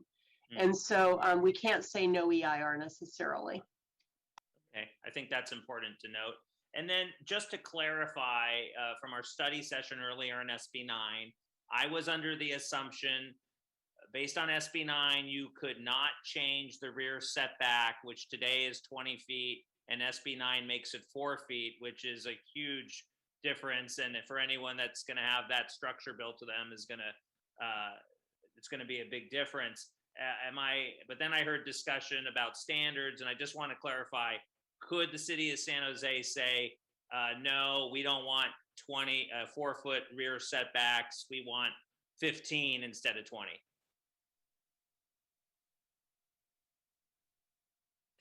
Yes and no. So for projects that strictly conform to SB 9, so those 2-unit projects, we would not have that ability. We should, though, if we say, hey, we're implementing SB 9 and then some, some projects don't get those same protections of setbacks and whatnot under SB 9. So a certain level of projects, we absolutely have to allow the 4-foot rear setback. There's no way around that, but it's going beyond that. We have a lot more leeway. So Martina, if I'm doing a project that's strictly by the book SB 9, can I do a 2-story 4-foot rear setback? Currently, it's unclear, which is why we're bringing an ordinance to clarify that. And our proposal for next week would be to say no on the 4-foot setback. If you're going down to 4 feet, we would apply the existing standard we actually have for accessory dwelling units that are attached to a dwelling, which would be 1 story in height and 20 feet is our proposal. Again, with the kind of just trying to match what we have now. So I apologize. So if in your proposal that you have coming forward, you would say that a 2-story structure would be stuck at 20 feet, not the first story at 4 feet, and then the second story at a setback. Right, that's what it would do. So it would essentially say the first story at the 4 foot, the second story needs to essentially meet our current zoning standards. Yeah. Okay, great. I appreciate that. And Michael Brio would love to see those photos from Texas that caused you so much concern. You used the term yucky, I think, but it'd be interesting to see those images. I think if you do a Google image search and you put slot house, Texas slot house, something will probably show.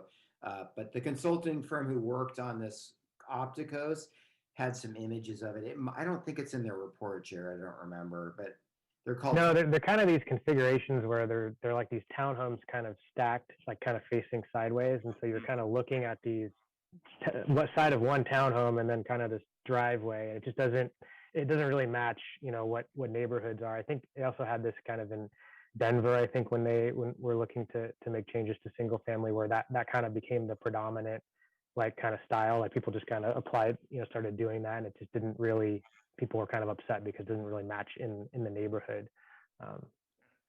Well, considering that, in SB 9, we talk about, 20-foot rear setbacks and matching things that are, where allowed. We're talking about the size and shape of a structure. nowhere does it dictate the materials or the aesthetics. And so when you were saying this yucky slot houses in Texas, I was imagining just someone, hey, I'm abiding by the rules. I'm building by SB9, and I'm going to use the most ugliest materials you can imagine that won't fit in anywhere in San Jose. But you know what? I'm legally allowed. And I don't know if changing anything, I mean, are we allowed to have standards on materials or, you know, what have you that might be generally perceived as not attractive to any neighborhood? Martina, do you have thoughts on that? I mean, I went with the slot houses. It wasn't so much the materials as much as it was the site planning and massing of the buildings. But Martina, do you have thoughts on could we have standards on materials? I think we could, yes. I mean, if you think about it, so SB9 doesn't preclude that as long as those standards are objective and don't prevent the projects and are not inconsistent with SB9 standards. Yes, and thinking about the kind of, is that a reduction in intensity? I mean, something around, materials, I can't see how you could argue that's a reduction in the intensity. So that is something that, as part of developing guidelines, developing design standards around SB9 would certainly be looked at. I don't see a reason we could not do that. And then, Michael, when we're talking about affordability or deed restricted or low income, I mean, am I right to say that it typically comes either from inclusionary or taxpayer funding? Yeah, but you can also do density bonus, where if you get more density, if you agree to include some amount of affordability. So that would be another approach. That's the approach, my understanding is that Portland, Oregon did with their opportunity housing type program, that if you did somehow deed restrict a unit, I don't know to what level, I don't know the details, I'm sorry, but they'd give you somehow something more. I don't know the details of that, but I think affordability program for SB9, I think it's going to be a pretty challenging thing to try to uncrack. I don't know it seems a big puzzle, frankly. Okay. And then in the staff recommendation, it mentions R2 zoning as well as historic conservation areas. Is there a map for that? There is, Martina, you're the expert on this, but we have maps and we have a inventory. It's on our website. There is, yeah. Are those available to present tonight? I don't know. Could we find them? Let me look. I mean, the R2, we don't have a map that specifically calls it out, right? Of course, we have our zoning map online. You can look for the color. But we do believe we had at some point and put on our website and mapped the historic properties. Let me look and see if I can find it. 1 second. I just say that since it's part of the recommendation, it's sometimes people good to see visually, you know, what percentage of land, or at least conceptually, what portion of land would be impacted by the staff recommendation. Maybe we should go another you know, being that might take time to find, I'm happy to let someone else go. Thank you, Chair. Yeah, I could probably show that R2 map as well if I have a little more time to come back to it. Commissioner Ornelas-Wise. Thank you. I have a question. For SB9, is there a minimum lot size? Michael, do you know? 2,400 square feet. Isn't that right, Martina? Yeah, in order to subdivide, you need to start with at least 2,400 square feet. But to build a project, there's no minimum lot size. So if whatever you have now, you can build the 2 units on, and then whatever you have now, as long as it's more than 2,400 square feet, you can subdivide, or 2,400 square feet or more, you could subdivide. Yeah, it's quite small. 2,400 square foot, huh? Yeah, which is much, much smaller than just about any single family home property. And so in regards to subdividing, what's the minimum lot size? Then it would be 2,400 then? It's down to 1,200. So it specifies that you can't go less than 1,200. So that's how you get to that. You know, you got to start with at least 2,400 to get down to 1,200. But yeah, it's actually 1,200 square feet, which is quite small. And you know, I know that we mentioned materials right now. I know that construction costs recently has tripled because of COVID, and that even building materials are hard to come come by. At least it delays construction projects right now. So that's just something to take into consideration when you're writing all this up. Does SB 9 have any owner occupied deed restrictions at all? So the only restriction in SB 9 is the requirement that if you're going to subdivide the lot, you have to attest that you plan to live there for 3 years, not that you're actually going to live there for 3 years. You just have to tell us that you plan to live there for 3 years. And then actually the bill specifies that cities cannot adopt any additional owner occupancy requirements beyond that. So that is the only requirement that is there. It only applies to the subdivided lot. So if you were to just not subdivide the lot, but still build the 2-unit project, that there would be no owner occupancy requirements. And so, okay, I'm just thinking, because I know that there's some single family R1 lots that have a 0 lot line. So they would still have to adhere to the rear 4 foot. Yes, that would be correct. So any new construction would need to meet the 4 foot side and 4 foot rear. But if it's second story, it would still be, you would probably, I'm just thinking of people that have smaller, single family lots, right? That maybe less than 4,000 square foot, if they want to, because the lot is small and maybe their house is already on the lot, and if they'd want to build a second story, maybe kind of like a second story duplex. I'm just thinking out loud here. Yeah, so what would the rear setback be for the second story? For the second story, we are proposing to maintain the 20-foot rear setback is our proposal, which is based on. I'm just saying, if there's already an existing 0 lot line, maybe there should be like some setback exceptions when there's already a 0 lot line. I'm just thinking, Yeah. Okay. It's certainly rare, but you're right. There are cases where you may have a 0 lot line at the rear. Yeah, I mean, I do believe in neighborhood preservation, and all that, but I think also compatibility with what's already existing in there would be key. So that's why I think if there's some design guidelines, there should just be some built-in, exceptions to the rule, because these different other lots exist throughout the city or development. Thanks. Commissioner Lardnois, question? Yeah. So earlier, Commissioner Oliverio brought up displacement, and I believe it was covered in the study session that SB 9 does have some anti-displacement provisions included. Martina, could you go over those again? Yeah, so you can't alter or demolish rent-controlled units, units where the Ellis Act has been exercised to take it off the rental market, units that are already deed restricted as affordable. All 3 of those don't kick in until you get to 3 triplex or more. Or you can't alter or demolish units that have been rented within the last 3 years, that have had a renter within the last 3 years. Right, so it would be pretty, if someone wanted to evict tenants to then exercise SB 9, that would be quite a runaround process they'd have to do for that to be legal, right? Yeah, they'd basically have to sit on it for 3 years before they could then do an SB 9 project, because there can't have been a tenant in there for the last 3 years. Thank you.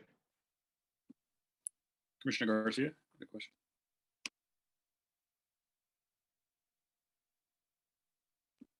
You're on mute, Commissioner Garcia. So just to clarify, regarding the historic property criteria, if I'm not mistaken, this is part of the bill. This is not the staff's recommendation that it not be allowed on historic properties, correct? Correct. So the bill excludes it from historic properties, and staff's recommendation is that we consider going beyond the bill and actually allowing these types of projects on historic properties. Oh, okay. Okay, I didn't catch that. Okay, so it would be possible, you're considering, in certain cases, maybe allowing it on historic properties. Yeah, so I mean, that's what we're asking the commission tonight. Do you want to recommend that we do that? as part of the, do you want to recommend we shift from opportunity housing to SB9? And then do you want to recommend that? I mean, our recommendation is yes, we should explore that. And, you know, do you guys agree? You want to direct us to do that? Is kind of one of the questions. Doesn't SB9 say that's one of the criteria, that's not allowed? So, I mean, it wouldn't really be locally, at local discretion, agency discretion, would it? We can allow all types of projects using our own local zoning powers. So this would be not using SB9, but this would be using our own powers as a city to allow someone to say, do a 2-unit project on a property, to say, hey, yeah, we're using SB9 standards and applying it ourselves using our own zoning ordinance. Okay. Thank you for that clarification. That's it. Commissioner Ornelas, you had a question? And then we're going to I go just to want to make a comment. I agree that you should put historical. I mean, obviously not demoing the historic structure, but because these lots, like especially in the downtown area near San Jose State, and specifically, and because there's been such a need for affordable housing for students, I mean, it would be nice to see that these larger lots have other units in the rear of the lot. Maybe you could create some design standards to that effect. Just because I see that there's obviously a high concentration of historical properties in the downtown core, and those are larger lots, and you know, that there's you know, obviously multifamilies and also students, and because of those needs, I think that as long as you preserve the historical character of those neighborhoods by not demoing those existing historic structures, by allowing it in the rear, I'd be in favor of that. Thank you. Let's go to Commissioner Alverio, and then we'll come back to the commissioners after we have public comment. Staff, for a large historic home that has a lot, aren't they already entitled upwards of 3 ADUs or 2 ADUs? So if it's a single family home, they could do an ADU in the back, and then they could have a junior ADU in the unit itself. Got it. Thank you. Okay. Jennifer, can we go to public comments? I see we have about 8 or 9 folks waiting in the queue. I do have a map of historic resources whenever, I don't know if we can do it after public comment, but I found the map. I have the map of the R2 zoning as well, so. Okay, I'll go ahead and start with Marnie. Go ahead and unmute yourself. You have 2 minutes to speak.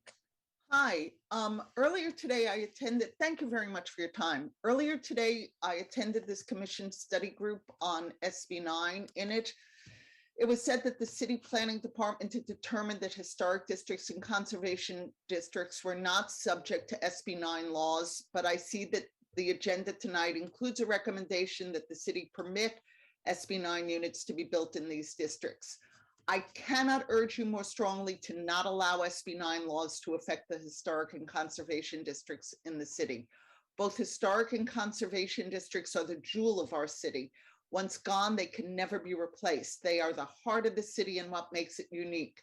SB9 does not allow for anything other than objective standards, which means that you need to protect these areas initially until you get a sense of what the real effects of SB9 are, especially since SB 330 does not allow for down zoning. Once you open up conservation and historic districts, there is no going back. One of the provisions of SB9 that your study has not called out specifically is that a house can be demolished if it has not been rented within the past 3 years. This would be devastating in the historic and conservation areas, which are a very small area within the city. Do not allow permissive and yucky design standards, which you can't walk back. Please do not open these neighborhoods to SB9 at all, but if you must, then at least wait until the dust settles. Please take this slowly. Other cities are implementing urgency ordinances that are as stringent as possible. SB9 is a law on January 1st, and the state's guidance will be coming sometime in February. everyone, your consultant in the Turner Center says that SB 9 will cause only limited development, but the planning department also keeps saying that no one really understands what the effects of this law will be. And there is nothing in either SB 9 or Opportunity Housing which mentions affordable housing or racial equity. Our next speaker is Ali Rico. Ali, go ahead and unmute your device. Hi, my name is Ali Rico. I, until very recently, was living in San Jose and was priced out because of the lack of affordable housing for middle income earners in the city. I'm calling in to support the staff's recommendation to focus on the implementation of SB 9 and ask that the commission also add a referral to study additional incentives or other programs to support greater levels of affordability for these buildings.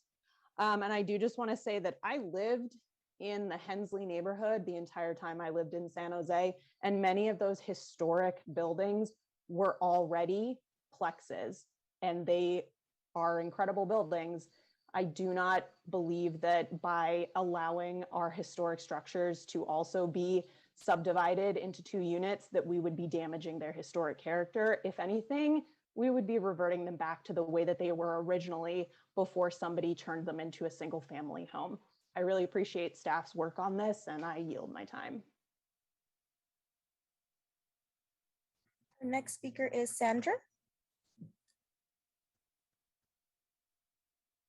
Thank you so much for your time tonight. For those of us who watched SB 9 and SB 10, and even met with some of the authors of these bills, we realized from the beginning that they did not provide affordable housing. And the staff study shows that they will not provide affordable housing. Please limit the impact of what you're doing. It is irreversible in the historic districts and any other place in the city. I do not support that we look at SB 9 for R2 zoning or SB 9 in the historic districts. Let's try it first at 4 units only in our neighborhoods and see how it goes. Realize this is irreversible. You cannot change this. So we want to take it slow. We want to be thoughtful about it. We don't want 35 and 40 foot high, 4-foot setbacks for a home. So I know you have a lot to think about, but do not consider that anything on SB 9 is affordable. We told Dave Corsese this, we told this and testified, we argued with this. Please do not be fooled. Thank you. Our next speaker is Corey Smith.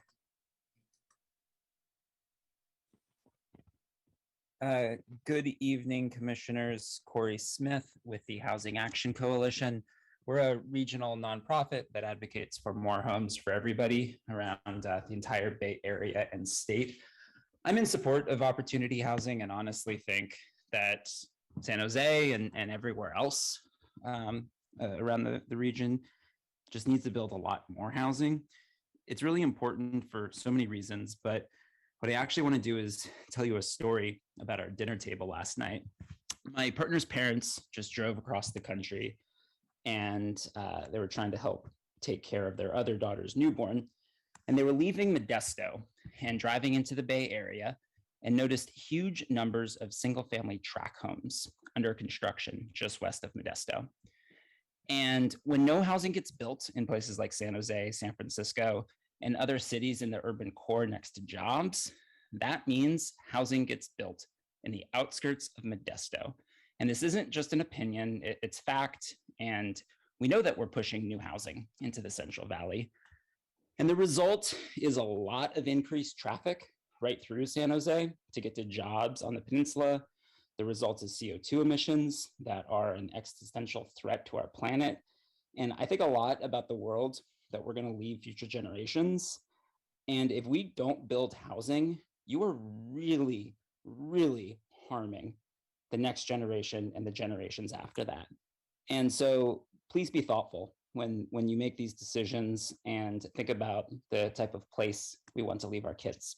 Thank you. Our next speaker is Matthew Reed.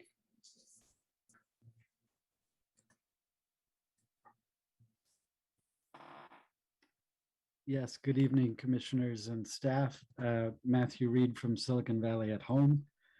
We are a member of the San Jose Neighborhoods for All Coalition that has been involved in advocating for opportunity housing. And I'm here to say that we support staff's recommendation to shift to SB 9 implementation. When you look side by side, you've seen some of it here. A lot of what was discussed as the potential of opportunity housing has been addressed by state law. The recommendations of the task force that it be citywide, that it include protections for lower income rental units are included in the state law. The state law acknowledges the importance of historic responsiveness, which was also in the task force recommendations. And so we think that there's work that can be done, and we're pleased to see that staff is ready to lean into the implementation process. We can't really overstate how important this implementation process will be for the impact of this law in the city and its ability to expand opportunities. Nobody ever said, and I apologize to those folks that were misled by some, that the intent of this was a market-driven policy that would create affordability at levels of 100% of the area median income. This was never an affordable housing program. It was an opportunity to expand the range of price points in different neighborhoods in different parts of the city. And we knew it was going to address upper middle income households. We strongly recommend that there are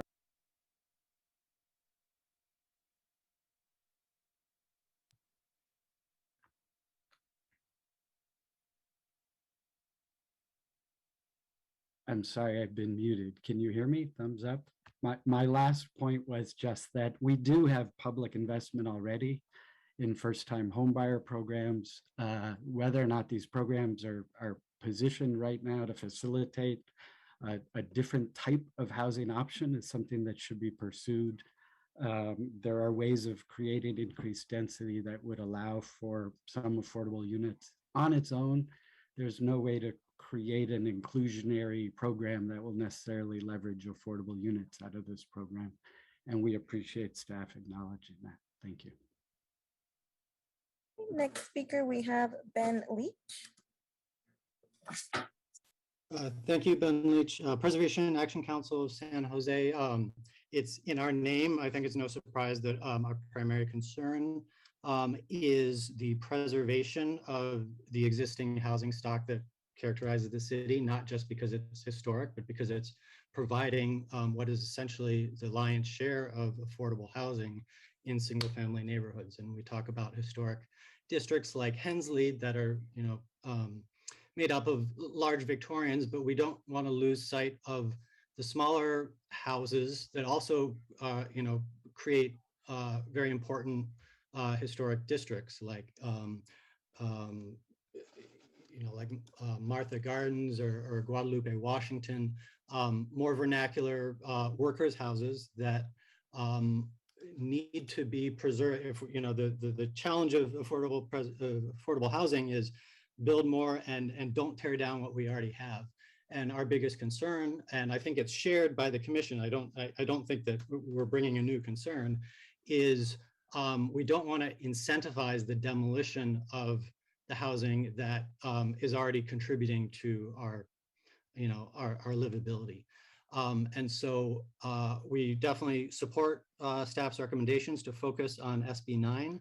I think as it expands to how that interacts with historic districts, I think it's really important to remember that the historic resources inventory is very much a work in progress. It's not that everything that is or should be designated historic has been designated historic.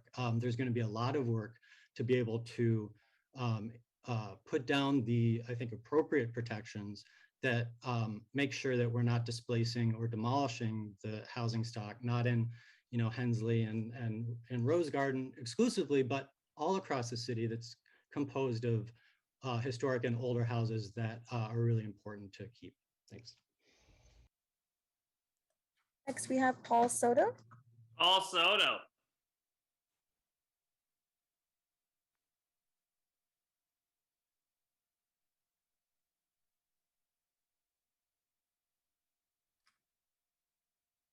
Paul, please go ahead and unmute your device.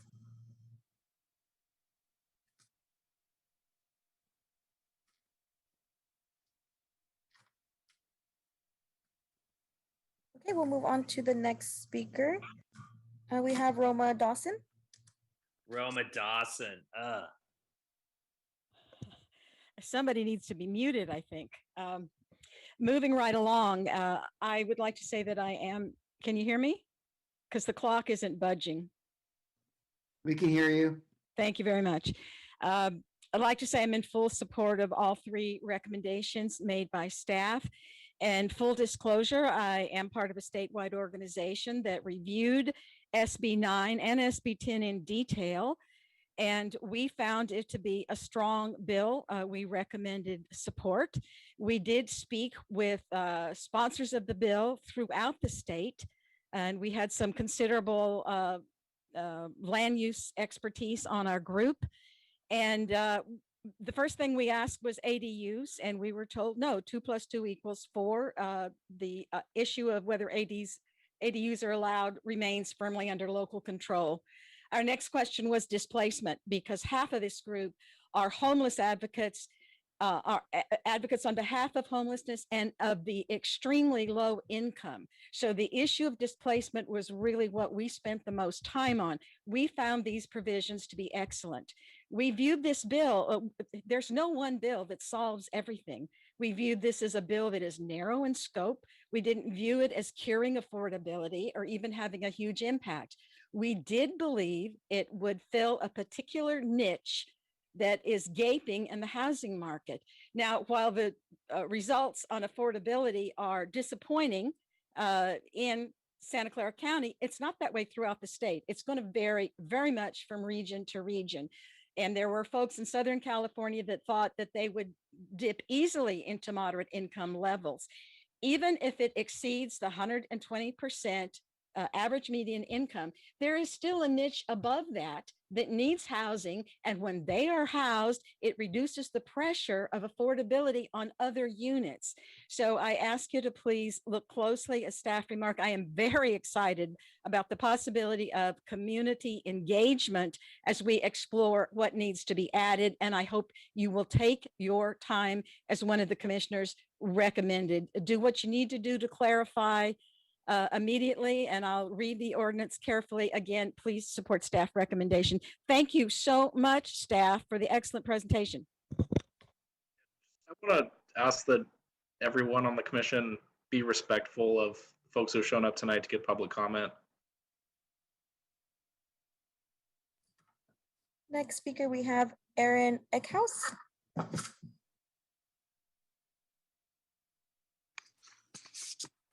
Hello, thank you. My name is Aaron Eckhouse. I'm the Regional Policy Manager with California YIMBY, Yes in My Backyard, and we're proud to have championed SB 9 in the legislature and proud to be members of the San Jose Neighborhoods for All Coalition. It's great to see San Jose pursuing the promise of SB 9 to help meet the city's housing needs and create more housing opportunities for middle-class families in all San Jose neighborhoods. I know we would all love for this housing to be more deeply affordable, but we're still talking about options that are going to be 25 to 40% lower cost than the median home in Santa Clara County, which I think is really significant progress without investing a single dollar of public money. We're talking about middle income homeownership opportunities that are sorely lacking today. San Jose needs this model of housing production, which has historically been a key part of creating some of the most inclusive and beloved neighborhoods around California. That said, this definitely isn't a panacea. We shouldn't stop here. I think recommendation 3 is a great common sense expansion of the policy and would also encourage a study of additional incentives and programs that are possible to support greater levels of affordability. Portland's small scale density bonus is a great model, and there are a lot of other tools that could be brought to bear to make this policy even better. I hope all of that, including the design standards, will be calibrated to ensure that they're feasible and useful for building the new homes that San Jose so badly needs. Thank you. Next speaker we have is Patricia Correa.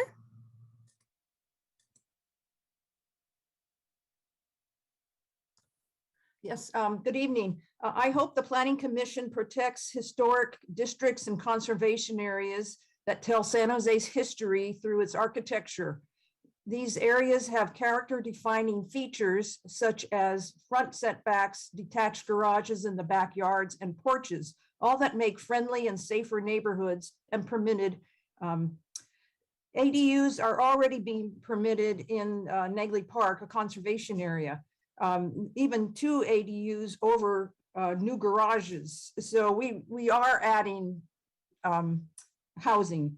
I haven't heard anything about the expansion of utilities, water, sewer, utilities, adequate parking that would go along to support all this new housing. So that, to me, that's a concern. My house in Negley Park has a very narrow driveway. I don't see how you could turn around in it to exit, and I can't back up in it. I know some houses are large and, you know, could expand into more housing, but a lot of them are much smaller than what we've heard about. In the 50s, the shoebox apartments were built in Negley Park, and they are still with us. And as Planner Brio said, you know, they are unpleasant to look at and certainly don't match anything. There's no guarantee there will be any guidelines or any policies about matching the or complementary architecture for these units. And that would be a concern of mine. We should be very proud of our bungalow and Victorian heritage and not demolishing them or damaging its appearance. Thank you. Next speaker is phone number ending in 140. If you can state your name for the record.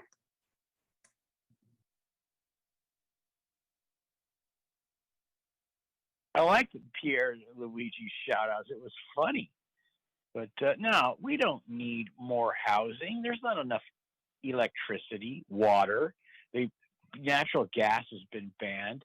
Once again, where's the expansion of the infrastructure? Like the previous caller said, where are we going to park our cars? Where are we going to put our garbage cans? Like, there's not enough room. That you cannot reinvent the wheel. It was designed to be single-family dwellings. That's why people moved here. That's why they bought the houses. That's why the houses are worth what they're worth, because you actually have a small plot of land to enjoy. I mean, remember when the monster home craze hit in Willow Glen? They were building these ridiculous mansions in the tract mansion look in the middle of quaint Willow Glen. It looked like crap. It still does. And this is a city that will cite you for a flagpole that's an inch too high or a shed. And all of a sudden, they're going to have this come to Jesus moment and try to build ADUs. Hence, what these are called casitas in the back. Come on, man! They're not going to be able to handle that.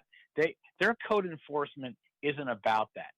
It's about fining people, regulating people. You won't be able to get one built the way that this city does stuff. It'll be like trying to build in Manhattan. It'll be so difficult.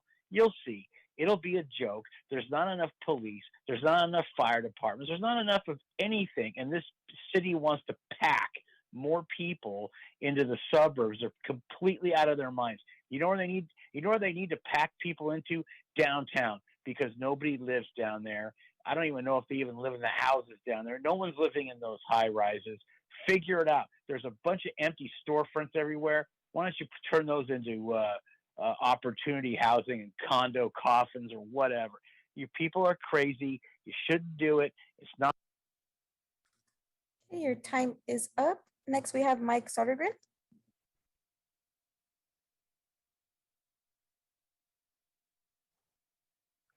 Mike Sodergren, Preservation Action Council.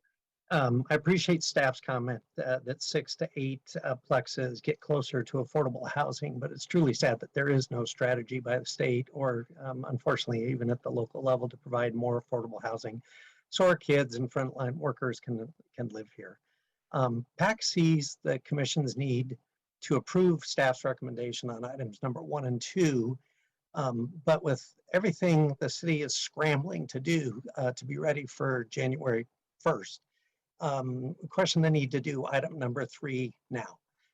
Given that the state's allowance for the city to prepare design standards that will enable better outcomes, perhaps separating off the R2 designation from the historic places makes sense. I do have a question about the staff's expectation of legal challenges to SB 9. I did hear that there was some consideration that this might be the case, but particularly given the exclusion of the CEQA and public review of projects, it just seems likely to be challenged. We are concerned with the unintended consequence of the 3-year occupancy attestation. I think of the example of the sellers of solar panels that get a lien on a home and then something happens and a sale is forced. I'm thinking of our seniors who own their homes, have owned them for a long time, maybe don't have an assessment of the true value of the home, or members of the community with English as a second language being taken advantage of. I'm surprised to see some of the areas fall into the tier 2. I live in Almaden Valley and I was shocked that it wasn't tier 1. I really think that the analysis should pick actual representative neighborhoods and model these for what the outcome is. And if a development does exceed utility capacity, who pays for that? Thank you. Next, we have Vince Rocha. Hi, Commissioners. My name is Vince Rocha. I'm with the Silicon Valley Leadership Group, the Senior Director of Housing and Community Development. I sat on the General Plan Task Force. I also voted in favor of expanding opportunity housing citywide. I'm also speaking in favor now of staff recommendation to focus on SB 9 implementation. I will add that I want to ensure that this implementation is good faith. I believe there was great comments from commissioners on how we can maybe reduce costs of development to ensure that these opportunities can be even more affordable. But I will remind the commission that in Santa Clara County right now, according to the California Association of Realtors, you need to make at least $300,000 as a family unit to afford a home in Santa Clara County right now. I believe most of the tier 1 models were below that amount. So while it is not affordable, it will allow working professionals to stay in the Valley. It will allow them to stay in San Jose, and it will reduce displacement pressure because they're renting apartments now. I'm sure some of them would love to buy into a duplex. And that's what we need for our economy to thrive, is more people to stay, start families, work at good paying jobs. Maybe they can't.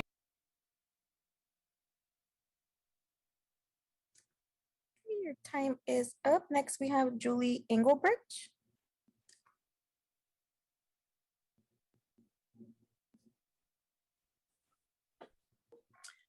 Yes, my name is Julie Engelbrecht. I'm going to ask you to bear with me because I have been listening on my phone while driving and then my thoughts are a little disjointed. But I live in a historic property built in 1919 in Nagley Park near San Jose State, so it's over 100 years old.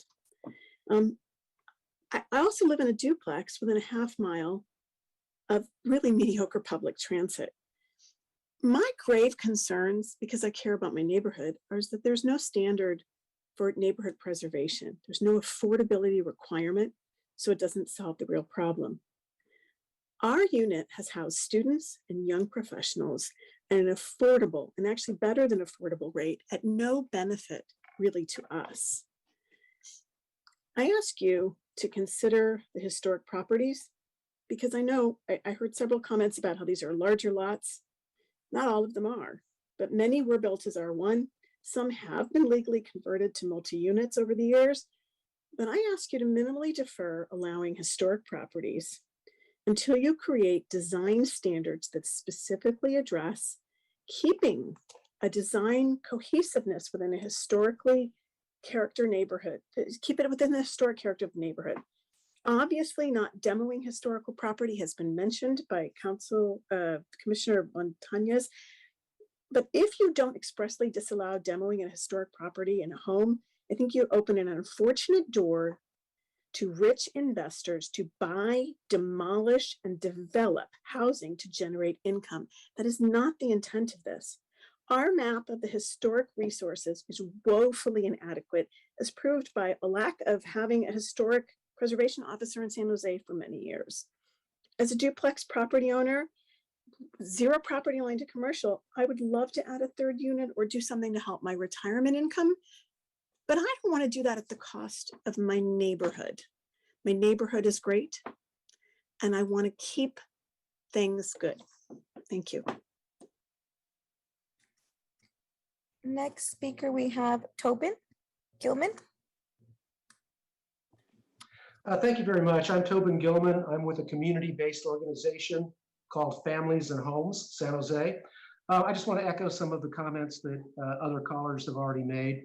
Number one, I support the staff's recommendation to put opportunity housing on the shelf and focus on Senate Bill 9. So I support that. I would encourage you to not recommend extending Senate Bill 9 to historic districts. Let's leave that tiny little fraction of our city alone and not mess with that. And also, I would ask you to not recommend extending Senate Bill 9 into our 2 areas. One reason, just a pragmatic reason, is the council has a lot on its plate in December. It's got redistricting, it's got charter review commission, a whole lot of other things. And the more complexity you add to your recommendations, the slower it's going to get. And then finally, somebody asked about challenges to Senate Bill 9. I'm not aware of any, but I am aware of a ballot initiative that's been proposed and recommended and approved by the Attorney General, the state Attorney General, and it's now in the petition gathering phase. And essentially, it would restore local control over zoning and planning decisions. If you do want to learn more about it, the organization behind it is called Our Neighborhood Voices, or you can learn more about it by going to the Families and Homes San Jose website. That's familieshomessj.org. And we have a link to the actual petition language. And you can also sign it if you want to go there as well. Thank you. Next, we have Trevor Wu. Hello, thank you for putting all this together. So I am speaking in favor of the adoption of SB 9. Basically, single family homes are quite possibly the most expensive type of housing we have in the Bay Area. And I've lived in the Bay Area my entire life. And it's shocking to see just how expensive it's gotten in the past 10 years. So whatever that can be done to increase the supply of housing at the fastest rate possible, that would be a good thing.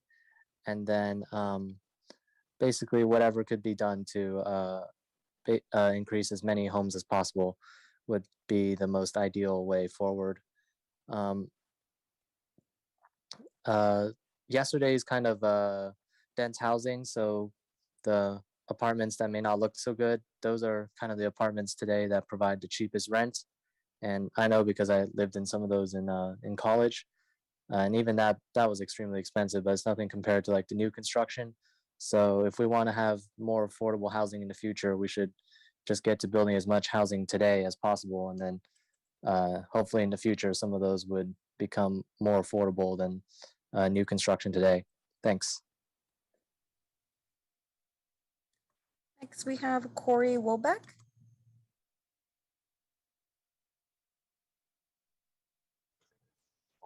Hi there. I want to say first off, thank you very much to the staff for putting together this presentation and all the work you're doing on this. And also thank you to the commission for your thoughtful comments and your questions. There's a lot to unpack here. Again, my name is Corey Wolbach.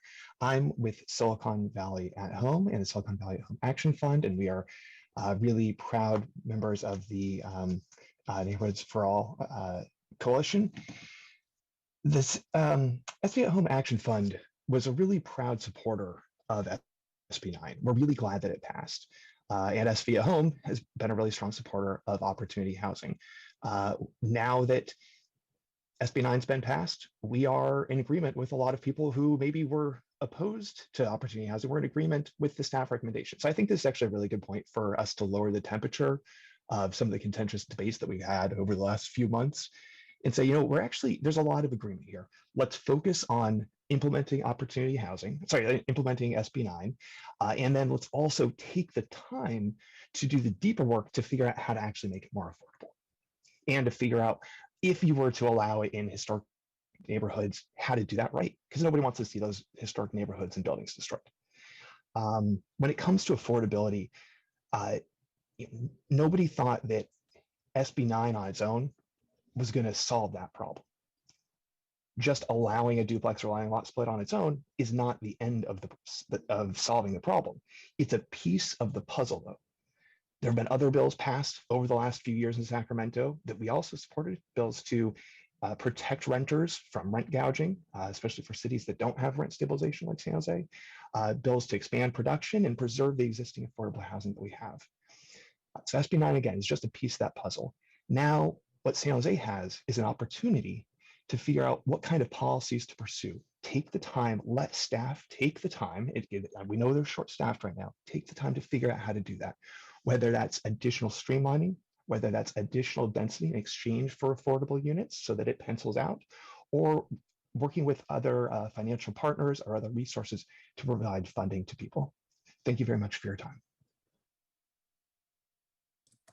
Next, we have Neil. Neil, go ahead and unmute your device. Hello, my name is Neil Park McClintock, and I'm the president of Cupertino for All. We advocate for inclusive and diverse neighborhoods, as well as accessible and high-frequency transit use and affordable housing. I'm not from San Jose, although I do spend a lot of my life in San Jose. I go to San Jose very often. I go to a lot of the historic neighborhoods very often.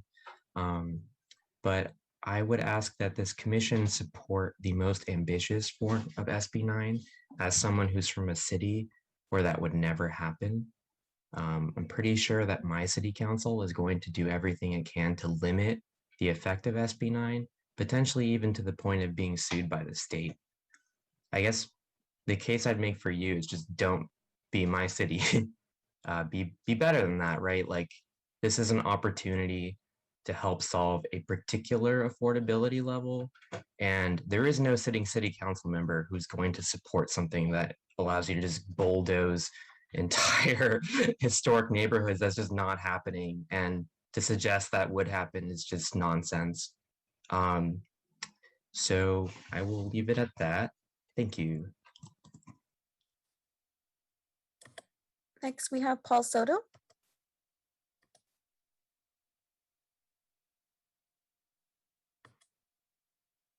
Paul, please go ahead and mute your device.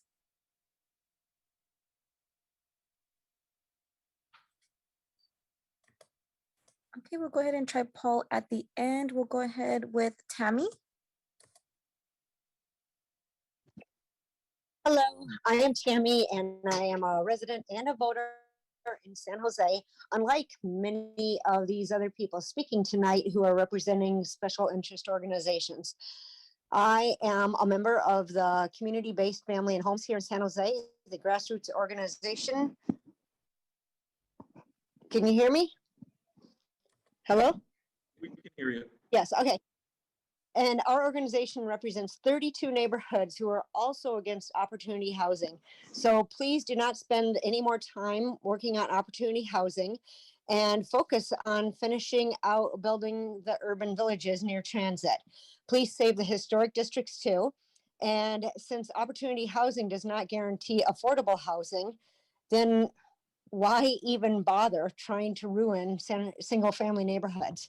So please implement local control so that we can manage things here on our own instead of the state level, and stop all the work on opportunity housing now. Thank you. I yield my time. Next, we have Jordan Grimes.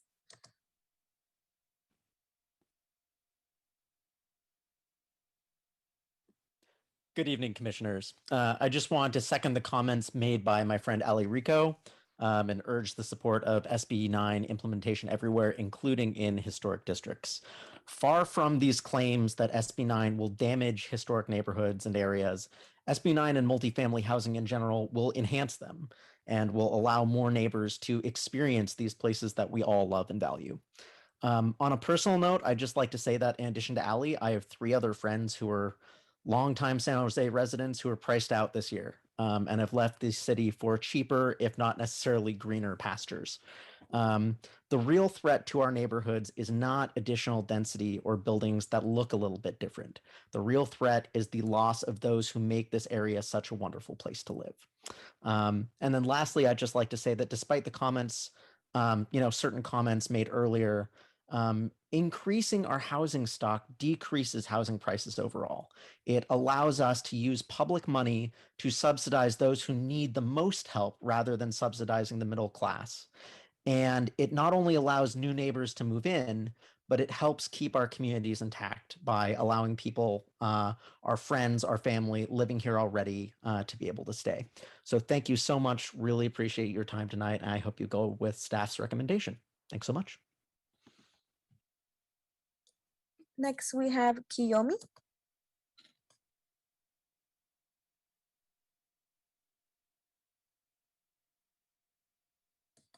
My name is Tomi Yamamoto, and I'm a fourth-generation San Josean and the lead housing policy attorney at the Law Foundation of Silicon Valley, a nonprofit legal organization serving low-income community members. We are supporters of San Jose Neighborhoods for All and generally supportive of the staff recommendation. Every day, the Law Foundation hears from residents who face displacement from San Jose. This year, nearly 75% of Law Foundation's housing clients are people of color, and more than 60% were women. We were proud to support the General Plan Task Force's recommendation for citywide opportunity housing as a means to uphold the Fair Housing Act by dismantling systemic inequities that segregate and divide our community.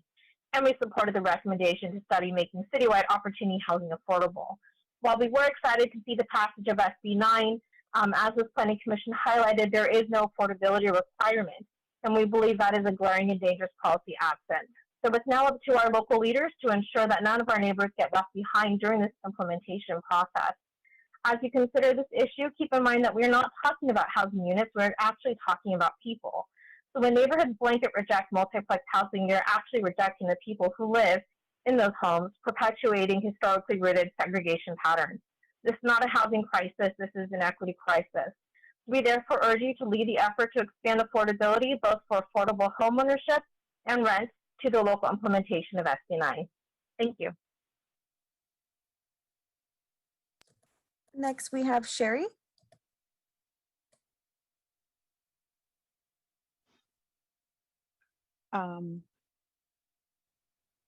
Hello, I'm Sherry Taylor, and I live in Negley Park.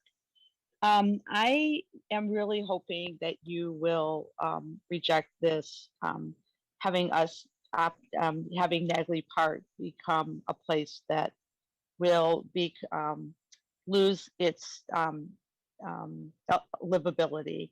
So one of the things that concerns me a lot is that what you're looking at is creating a lot of rental stock, which isn't really going to help people that what they really are looking for are places to buy. So I agree with Tobin that you should, just wait to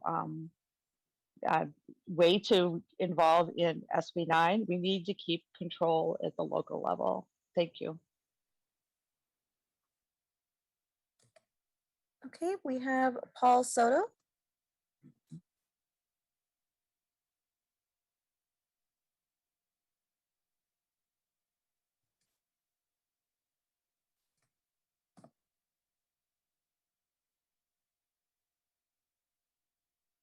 Paul?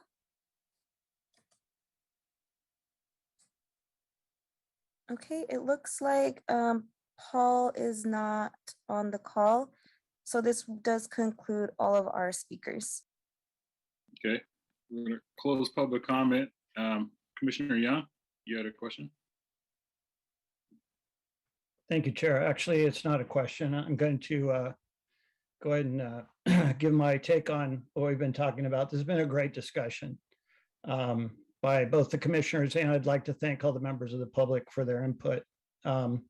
I'm in support of the staff recommendations. I was a strong supporter of SB 9, and the reason is that we have a housing affordability crisis in this city.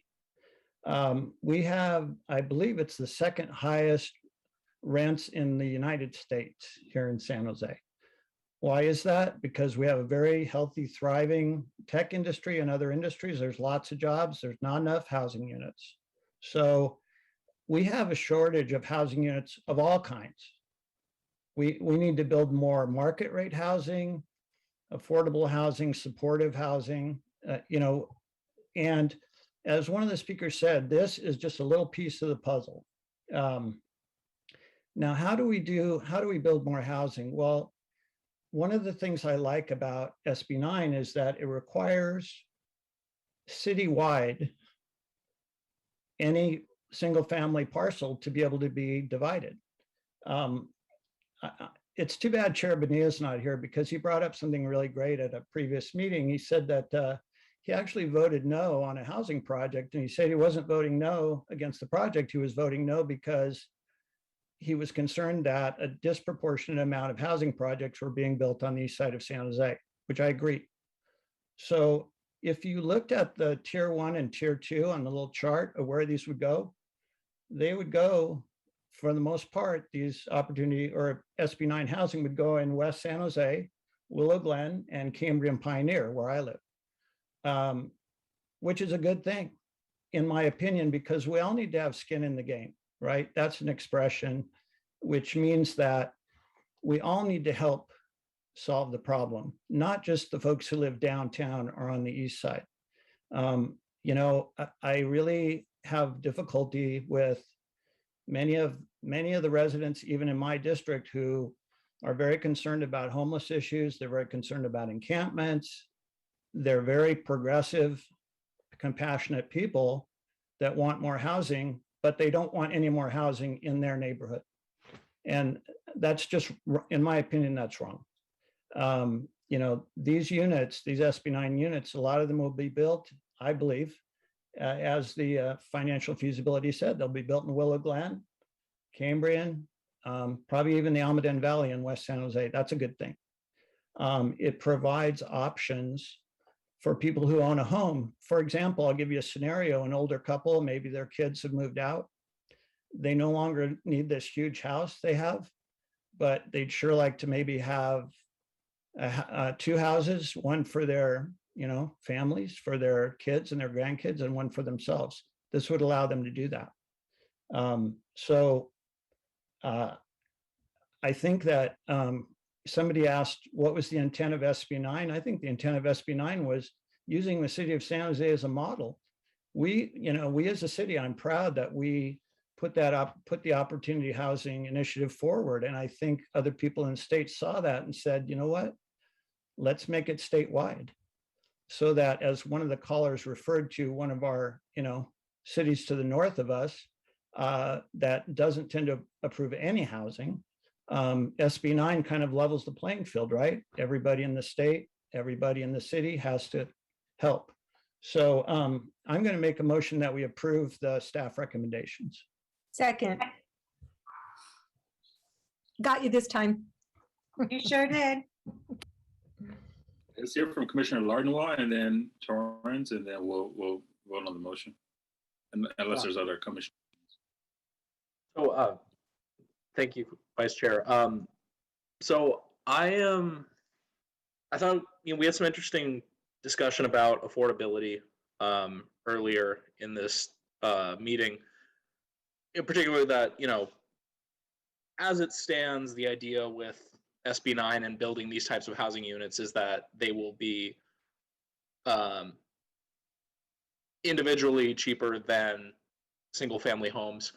But also, Michael, you were talking about some potential ways we could explore affordability. Because in particular, I think if we went the whole inclusionary housing route, I don't think that would work for this kind of development. I think if you say, okay, 1 out of 4 units have to be deed restricted affordable, you'd probably kill the feasibility of a lot of projects. But I would like to ask Commissioner Young if it's friendly if we also include a recommendation to staff to explore incentivizing income-based affordability into SB 9 projects. And I guess, Michael, you can tell me if that's a clear enough recommendation or not.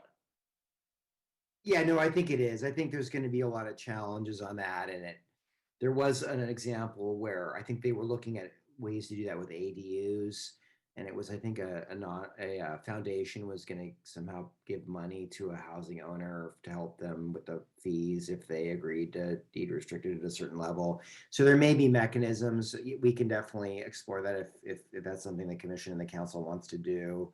I don't want to promise a lot, but it's something we can definitely explore. I don't think inclusionary will work when you're only building 4 units, but yeah. Yeah, and I understand that, you know, these are broad stroke recommendations, and it's hard to say without further staff work where they'll go, but I think it's important that we include this in our recommendation. So, Commissioner Young, what's your thoughts on that? Yes, absolutely. I'm in support of that amendment. And I'll support that too as the seconder. Thank you. Commissioner Torrance, did you want to make a comment or question? Oh, you're on mute, Commissioner Torrance. Sorry, I muted myself instead of, okay, I did the opposite. So yes, I would like to say something. Thank you, Chair. And thank you to the all the people who've come out tonight, our poor beleaguered staff doing all this work, and our community members coming out and being here this late and speaking.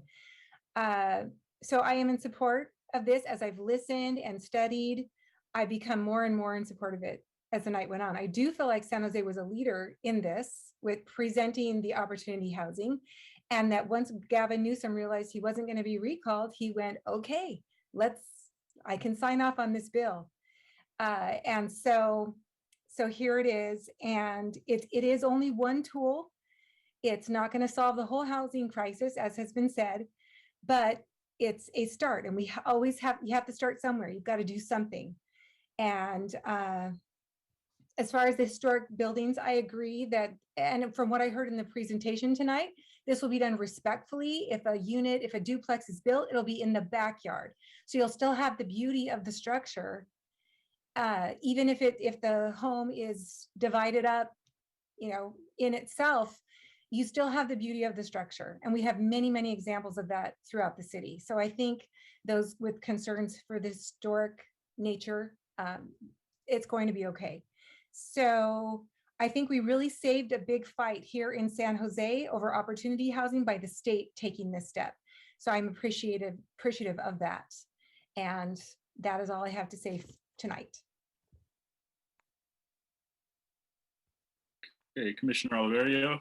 Thank you, Chair. Staff, were we going to see those maps of both the historic neighborhoods that this motion would impact as well as the R2?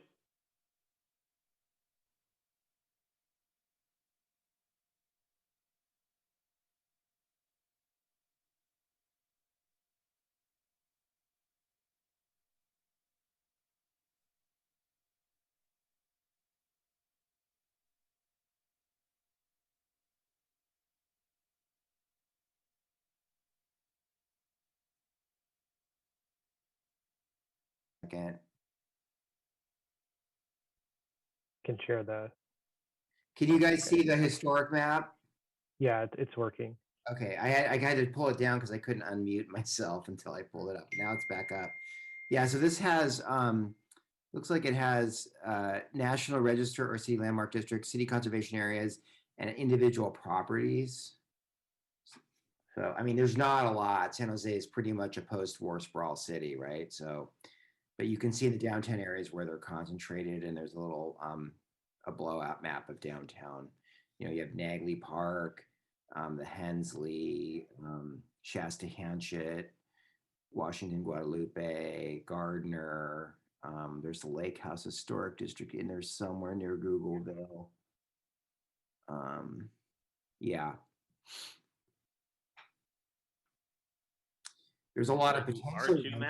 There's a lot of potential districts that aren't districts as well. Like Japantown could be a National Historic District, but it is not anything.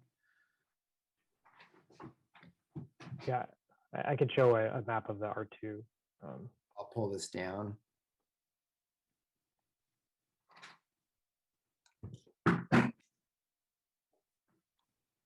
So the yellow dots here are parcels with the residential neighborhood general plan designation, and then with in the R2 zoning district.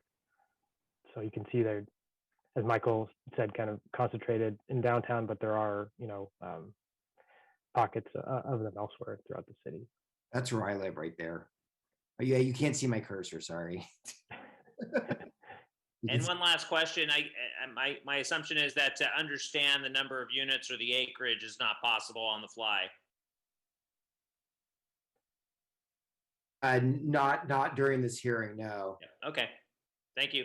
I'm not a whiz with GIS anymore, and yeah, I don't think, yeah, it won't, it's all right. We calculated the R2 properties at about 80, I want to say, what was it, Jared, about 8,600 properties? Yeah, what I had the pulled up- acreage, but number of properties. Yeah, what I pulled up there was 8,691 properties that met that criteria. Oh, good. So it's a very small number relative to single family. I forget how many single family properties you have, but it's a lot. Okay, Commissioner Montañez, you have a question? I actually have more of a comment than a question. So I just wanted to say that, it is our responsibility to be a voice for all of the residents in our community. And when we have an opportunity to question whether all of the members in our community are part of actions that we're taking, I think we should question those actions. And one of the things that keeps coming up, as individuals have spoken about, this is housing for, some people in San Jose, right? For middle and upper income individuals in our community. That's how we got to where we're at today with individuals in our communities living in situations that are not the safest, are not the most healthy. How housing is health. The way that I look at it is, if you don't have an appropriate place to live, it has a lot of impacts on our communities, right? And yes, we can look at all of this and say, oh, neighborhoods, other neighborhoods, like Willow Glen, are going to take some of I want to call it the burden, the opportunity. But when I look at this, I think about how many individuals, if it's still going to cost, $3,200 a month or $3,500 a month or $2,800 a month, are we really diversifying those neighborhoods? Is that really what we're getting to, unless we begin to ask the really hard questions? And so I appreciate, Commissioner, your wanting to, you're including in the motion, looking at potentially other ways to get to ensuring that people from other parts of, East San Jose. I look at it and I'm like, people that live in East San Jose look and speak like me and I grew up in a very difficult situation. My parents, were immigrants from another country, and they have fought really hard to own their homes and all of that, right? But it's more difficult today than it was 50 years ago.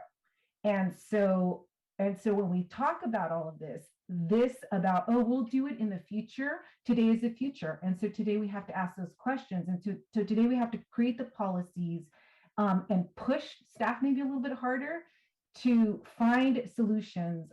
I don't do this day in and day out, working on these types of issues day in and day out in a planning department. This is not my full-time job, but it is my job to come in here as a representative of our communities and ask the questions. And it shouldn't be about later on, we'll find out solutions for the other members of our community.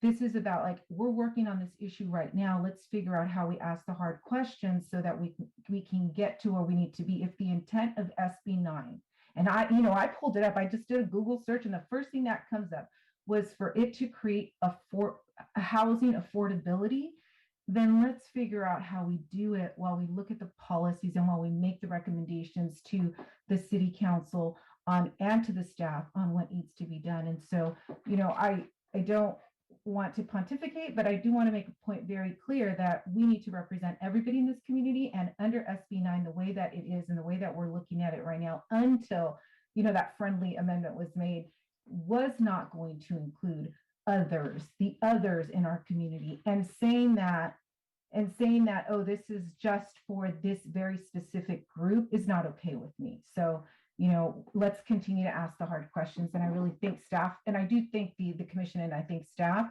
for, giving us the answers, pointing us in in the direction, being very, very, how will I say this, very honest and clear with us about what we can and we can't do, and maybe where we can move towards. So thank you. Commissioner Lardner and Commissioner Oliveri, are your guys' hands still up from? I forgot to lower my hand, sorry. Lower, Okay. sorry. Oh, no problem. Commissioner Young? Yes, thank you. I'd just like to respond to Commissioner Montañez. I think I may have inelegantly said what I was trying to say. So let me say what I'm trying to say. I think we need housing throughout the city of San Jose for everyone. If you talk about opportunity housing, unfortunately, the folks on the east side have opportunity housing by having, 2 families living in an apartment, and that's not right. That's not right. Everybody deserves to have a place to live. So the way I look at it is, first of all, I want to emphasize my remarks were not meant to say that this should only be available in Willow Glen or Cambrian or Almaden Valley. That was not my intent. My intent was to say that the folks in those areas, like me, we need to be part of the solution too. We can't put all the affordable housing downtown and on the east side. That's not fair. We need to have housing projects out here in Cambrian and Almaden Valley too. So, and the other point I'd like to make, and I think some of the speakers made this, is that although these units may not be affordable for, say, working class folks, it's kind of a step down. In other words, right now, some of the older apartment buildings throughout the city have actually tech people working in them or living in them because that's the only place they can afford. So what happens is, if we can create more housing of all types, I think what will happen is it will lower the rents throughout the city, because it's a supply and demand issue, right? The more housing we have, the more the rents will go down. It makes the city more affordable for everyone. And I couldn't agree with you more, Commissioner Montañez. We cannot just be a city of tech people. And no offense to those of you who make work in tech, and I don't, but there's people in this city who work and toil in service, in restaurants, in hotels. They deserve to have a place to live too. And I think this is a little part of the solution to that problem. It's certainly not the entire solution. We need more housing of all types throughout the city. So anyway, thank you for letting me clarify. Commissioner Montañez? I'm just going to have a response to that. And this is twice now that I've heard it, and maybe we don't understand that the comments that we're making, the way that I'm hearing them are very racist. And the reason is, and I'll explain to you why. Earlier, somebody had made the comment, let's build it faster. Let's build as much as we can. And then hopefully, those older units, that's the ones that become affordable. So somewhere down in the future, those older units will be affordable to those people, right? That's not okay. To me, what I'm saying is, if we're going to build, there's got to be a way where even the units that we're building today should be affordable to people, period. So we can't, like, in my mind, what I'm hearing is newer stuff for people who make a certain income, pass along hand-me-downs to those people who may work hard, but those people look like me, right? Those people are the immigrants of this community. And so sometimes we got to think really hard, and we have to make decisions and policies where we don't make other people others, right? I want to see, I support, the reason I support SB 9 is because I feel that there's enough there's enough equity in properties in the Silicon Valley where if you do build something on them, that you can offer affordability. There was someone from one of the historic districts who says, "I do this, I want college students to live here, and I'm able to offer it at a certain, they're invested and they want to keep their neighborhoods up and all of that, right? But they're also being conscientious about what they're doing. Just because we say we're going to build or we're going to allow this or we're going to do this doesn't mean that this is affordable. We can't say this is affordable housing, and we can't say that this is going to. We cannot guarantee the trickle down effect of this. To me, it sounds like, I'll say it again, like a trickle down economics. And the other thing is also the hand-me-downs to communities of color is unacceptable.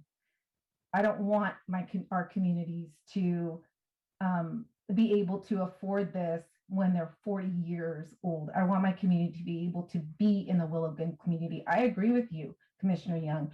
I want our communities to be in the Willow Glen community, but as the way that it's structured right now, they will not be in the Willow Glen community. And so that's the last I'll have to say. And that's my response. Okay, we have a motion and a second on the floor. If there are no more commissioner comments, we can actually, Vera or someone, if we can get a summary of what we're voting on. I think Commissioner Young, along with Commissioner Lardnois' friendly amendment and Commissioner Torrance' second. If we can get a capsulized version of what we're actually voting on, I think it'd be helpful.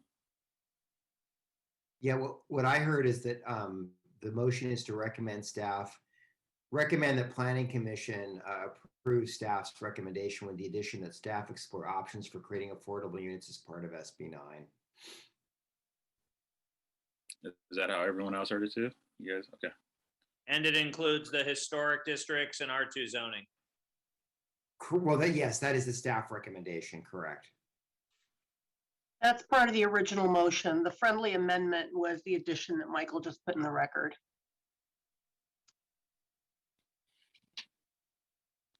Commissioner Montañez, is that your hand up again, or is that from the previous question? Okay. Okay, we're going to take it to vote. Chair Bonilla is out. I'm going to say yes. Commissioner Caballero? Yes. Commissioner Cantrell? Yes. Commissioner Garcia? No. Commissioner Lardnois? Yes. Sorry, that was a yes, Commissioner Lardnois? Excuse me. Yes. Okay. Commissioner Montañez? Yes. Commissioner Oliverio? No. Commissioner Ornelas Wise? Yes. Commissioner Torrance? Yes. And Commissioner Young? Yes.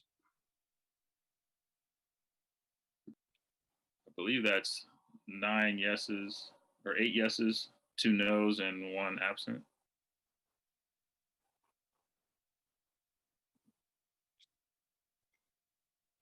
That is correct. And Vera, with that, are we closing the general plan hearing for 2021 cycle 2? Yes, you are. I believe that's the next item on the agenda. And I'm sorry, if you could get a motion in a second to do that and vote on that, that would be appreciated. So moved. Second.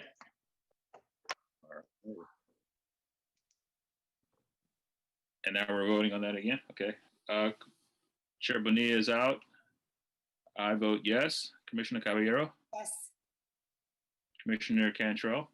Yes. Commissioner Garcia? Yes.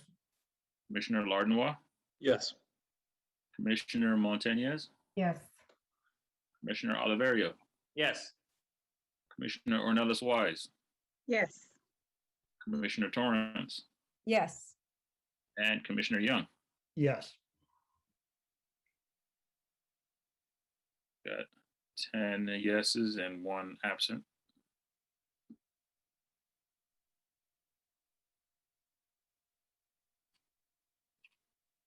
Commissioner Casey, before we move on, Michael Brio wrote me and asked me, he noticed that there was an incorrect portion in item 4B, which is the minutes for the November 10th meeting. And I don't have them in front of me, but it was item 4A on your agenda. And we would like to correct that, but it requires a motion to reconsider the item by the commission. So if someone could make a motion and second, we will tell you what the problem is and how we want to correct it.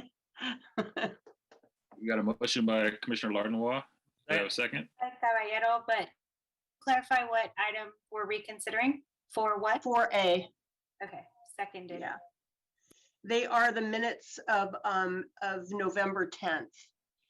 And here's what the problem is on it's item 8A on those minutes. The description of the item is fine. The summary of the Planning Commission's action is okay.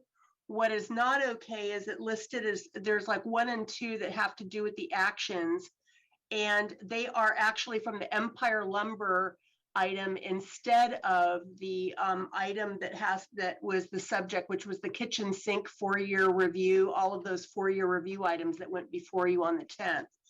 And so we would just like to correct items 1 and 2 to reflect the correct item. And what item 1 will say, and I'm paraphrasing right now, is consider the addendum to the Envision San Jose 2040 General Plan Final Program EIR and supplemental EIR to the Envision San Jose General Plan Final Program EIR and addenda there too. And then item number 2 that's listed there would be adopt a resolution approving the general plan text and diagram amendments associated with the Envision San Jose 2040 General Plan 4-year review. And as I said, the recommendation by the Planning Commission in the minutes is accurate. And it has been accurately forwarded to the council as well. And that is, the Planning Commission's recommendation was, if you recall, that the task force recommendation be forwarded to the council where they differ from the staff recommendation. And that is accurate in the minutes. So it's just paragraphs numbered 1 and 2 that described what staff was asking for. And if that is okay, if you could vote to approve, we will correct those accordingly. Need another motion for that, or is the one? You do need a motion for that. Thank you, Commissioner Lardnois. So moved. I'm getting tired and it's late. I'm sorry. Second. Okay. Wait, so we have 2 motions now that we're gonna. Wait. Yeah, exactly. Vera, we didn't. Oh, you didn't vote on the motion to reconsider? No. Can you please do that then? I'm sorry. I'm getting ahead of myself. Do these have to be roll call? Yeah, unfortunately. Of Zoom. Bonilla's out. Casey's a yes. Commissioner Caballero. I have a yes from her. Commissioner Cantrell. Yes. Commissioner Garcia. Yes. Commissioner Lardnois. Yes. Commissioner Montañez. Yes. Commissioner Oliverio. I believe he's gone, huh? Okay. Commissioner Ornelas Wise. Yes. Commissioner Torrance. Yes. And Commissioner Young. Yes. Oh, Commissioner Oliverio, you're there. I didn't hear. Are you a yes or a no? My apologies, I was on mute. Yes. Okay, thank you.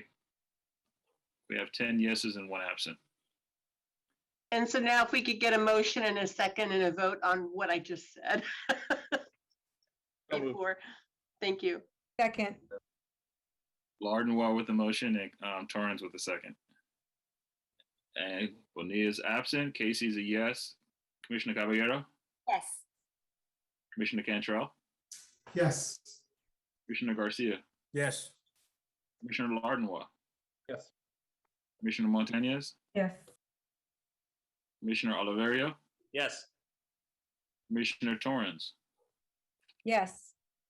Sorry, Commissioner Ornelas Wise. Yes. And Commissioner Young. Yes. Okay, we have 10 yeses and 1 absent. Thank you very much for reconsidering that, and staff will post the corrected minutes online. And now, Vera, am I good to go to referrals from City Council? Yes, thank you. Okay, no problem. Do we have any referrals from City Council, boards, commissions, or other agencies? None. Okay. Is there a staff report from the City Council? Good and welfare? I don't think you've had a City Council. There was one last night. The kitchen sink general plan for your review items were supposed to go, but they were deferred till this coming Tuesday because of the redistricting conversation. So it didn't happen. So it's still coming up. Okay. Any subcommittee formation reports or outstanding business? I don't have anything on that. Okay. Commissioner calendar and study sessions? I don't. Does anyone else? Jennifer, do you have anything? I do not. No items. Okay. And at this time, we can, does anyone want to put anything on a public record before we close out? No? All right. Thanks, folks. Appreciate it, staff. Very informative. Everyone have a wonderful evening. Have a good night. Thank you. Everybody, Good thank you. night.